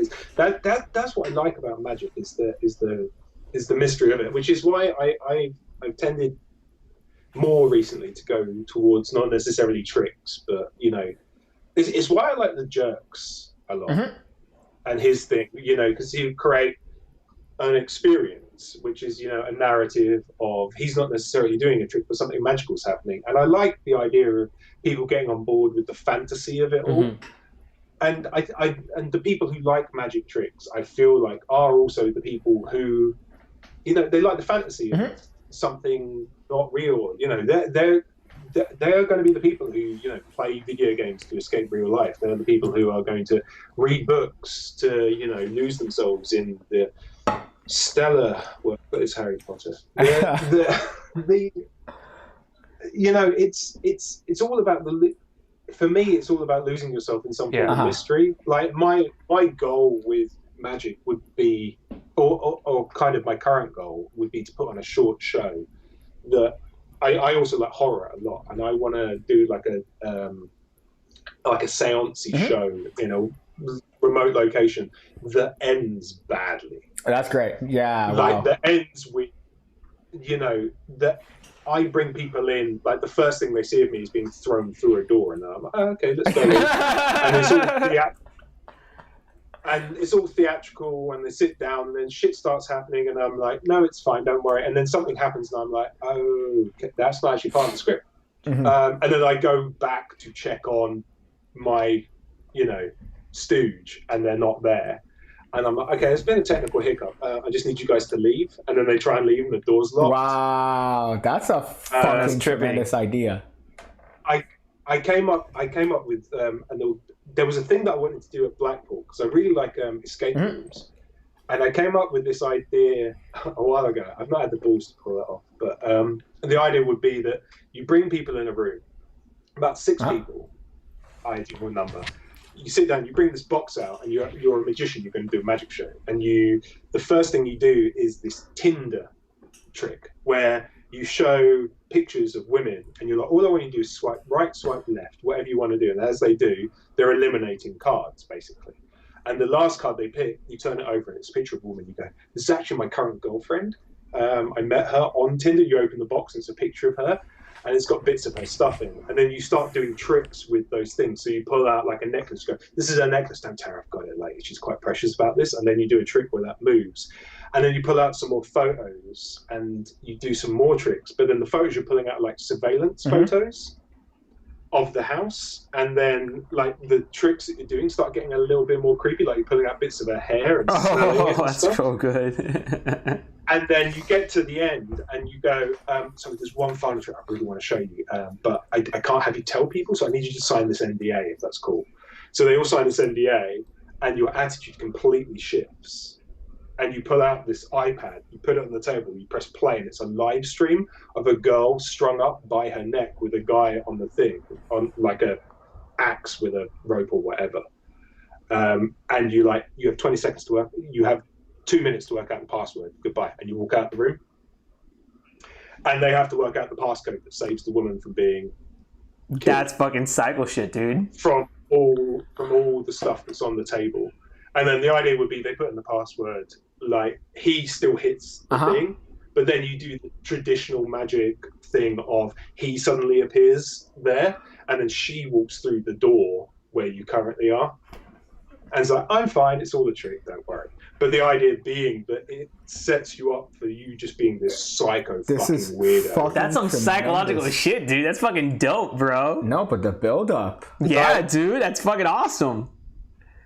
Yo, we should. Yeah, that's an idea that somebody's probably gonna steal. I would edit this part. At the minute, I've had the idea for like 2 years, and I've just been telling people off and on because I'm like, I love this idea, but I'm just not doing anything with it.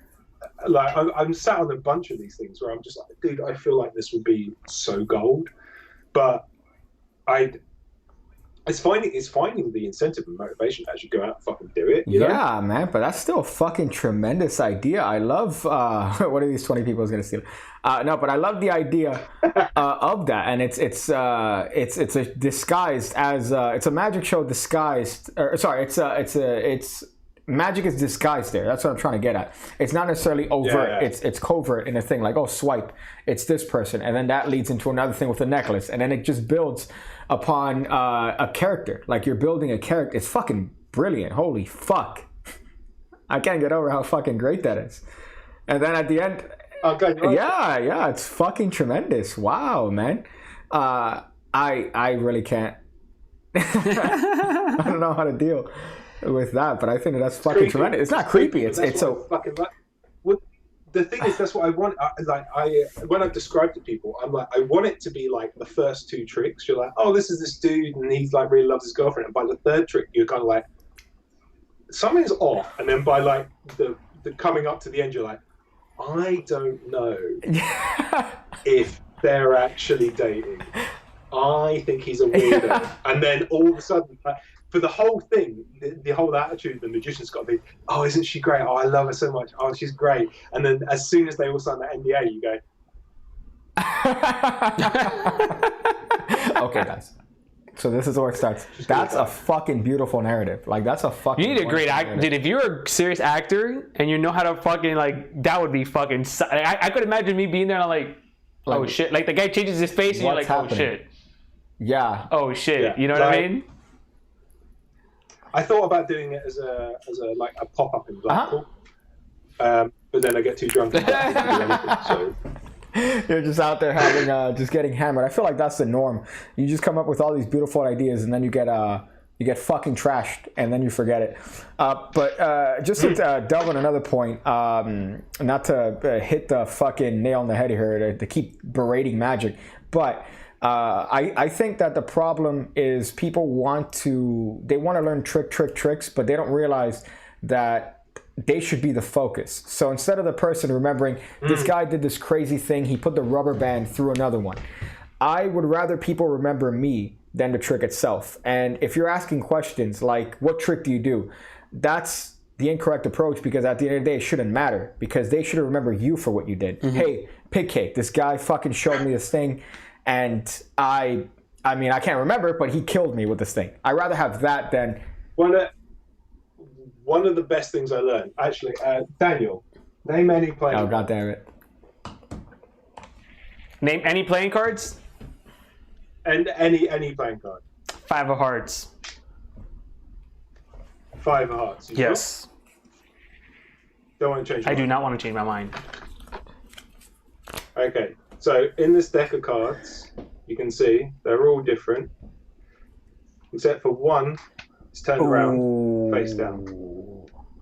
5 of hearts. Ooh. Now, that is a trick that I have always done here.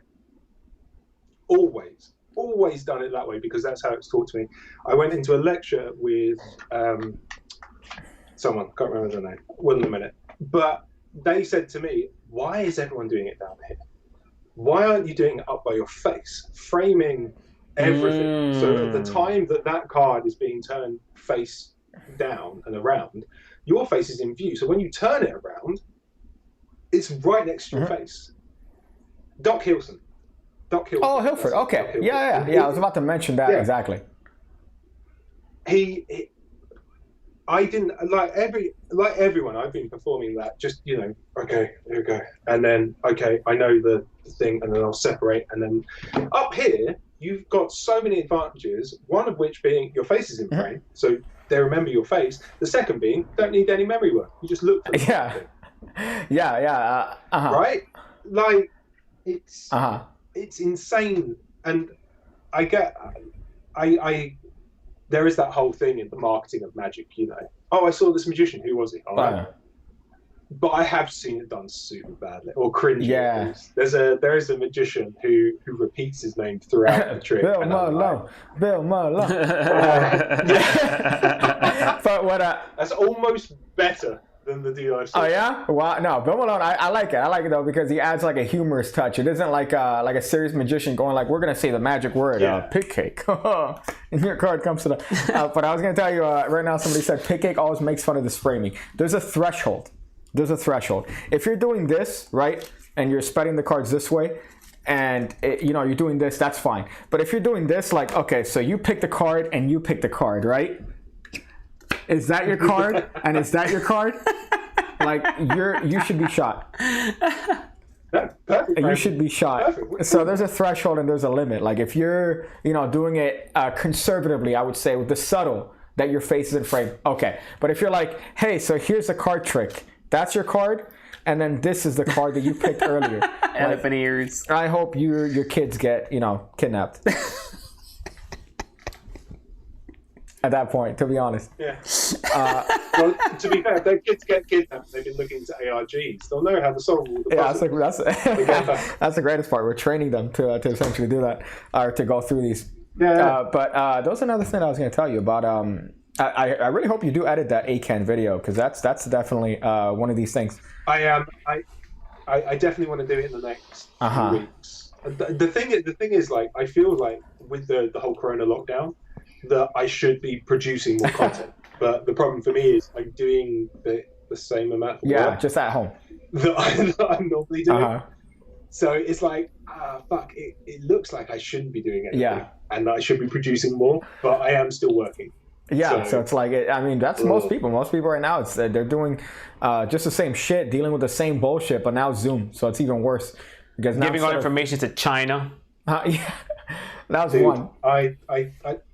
I don't get Zoom. I don't get it. Like, it's probably better than Skype because we've had fucked up. Yeah, but you're an app guy, right? You're like you're a technically savvy individual. So was Zoom just came up out of nowhere during this whole epidemic? Because I haven't heard of Zoom beforehand. Zoom came up. No, I haven't. So I think it depends on it. So from what I can understand, it just depends on maybe the industry that you're involved in. Because I was talking with someone today who said like Zoom's been around for like 4 years and they just do video better, and it's like the Silicon Valley people all use Zoom. And so as soon as everyone started working from home, but that's a little sus. It just seemed to like creep in and get really good. But the problem for me that's always been a problem is that Zoom like limits you to 40 minutes and then you have to pay. Oh wow. And I'm like, why are people paying for it if it limits you to 40 minutes? And they go, well, you can do funny backgrounds. Yeah, that's a little bit sus. But, yeah. And it just came out of nowhere, too. That's the part that I'm like, oh, okay. I mean, obviously, it's been around. Most of these things have been around for a long time. But then in terms of prevalence, I just found it funny that after this whole thing, Zoom, I'm sure their stock just went, just shot up. I hope nobody takes this out of context. I hope nobody takes me doing that out of any sort of context. I hope no one does it, especially because you emphasize it. I know. They definitely they're not going to do it. We're going to seek higher ground. We're going to seek higher ground here, all right? That's what I'm... Oh, it's worse. I'm in this video. And I have the blonde hair, blue eyes. You're the master race. You're literally the master race here. Now, Dan, we've been here for 3 hours and 30 minutes. I don't know if you're aware of that, but it's been quite a long time here. I'm going to get the record. Do you have any, I don't want to say parting words, but do you have anything in particular that people should know about? Do you have anything that you want to shill?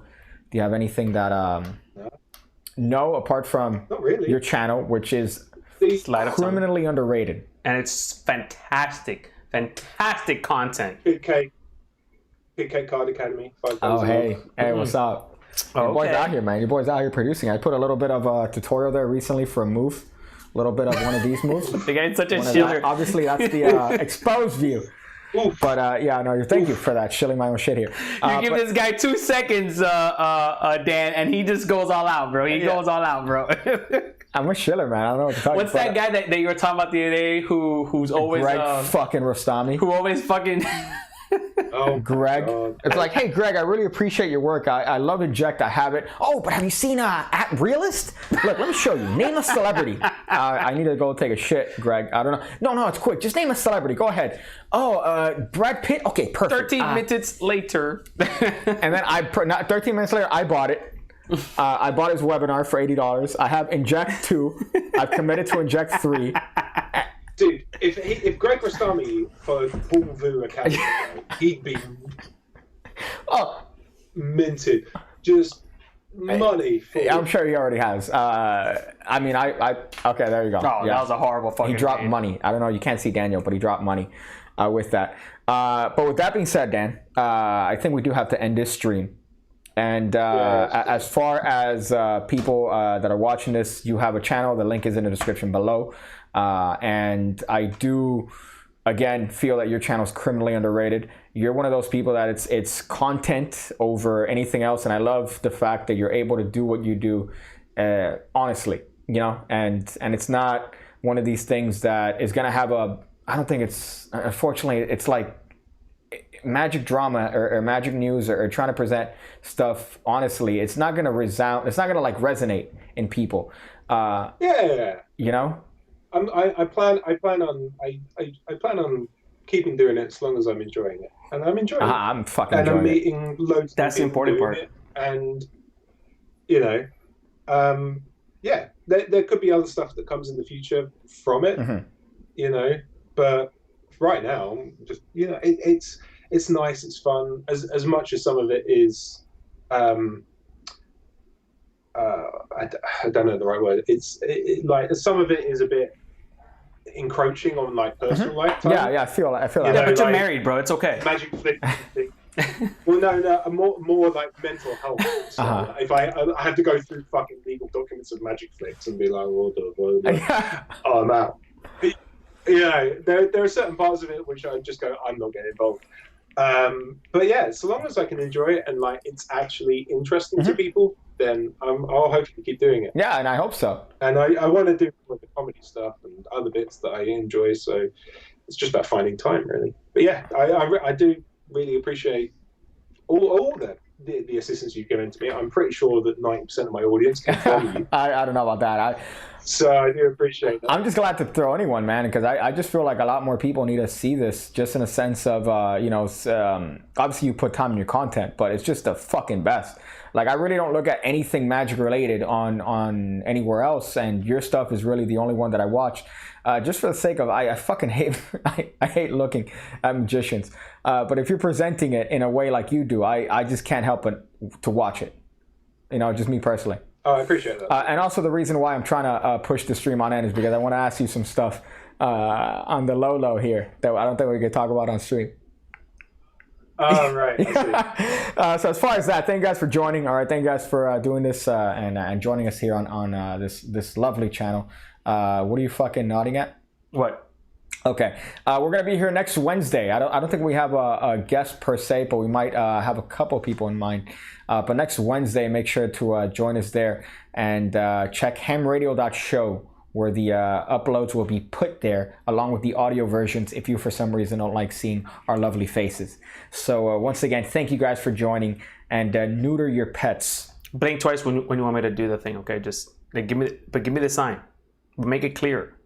I love black people. Is That's that the the one. safety word?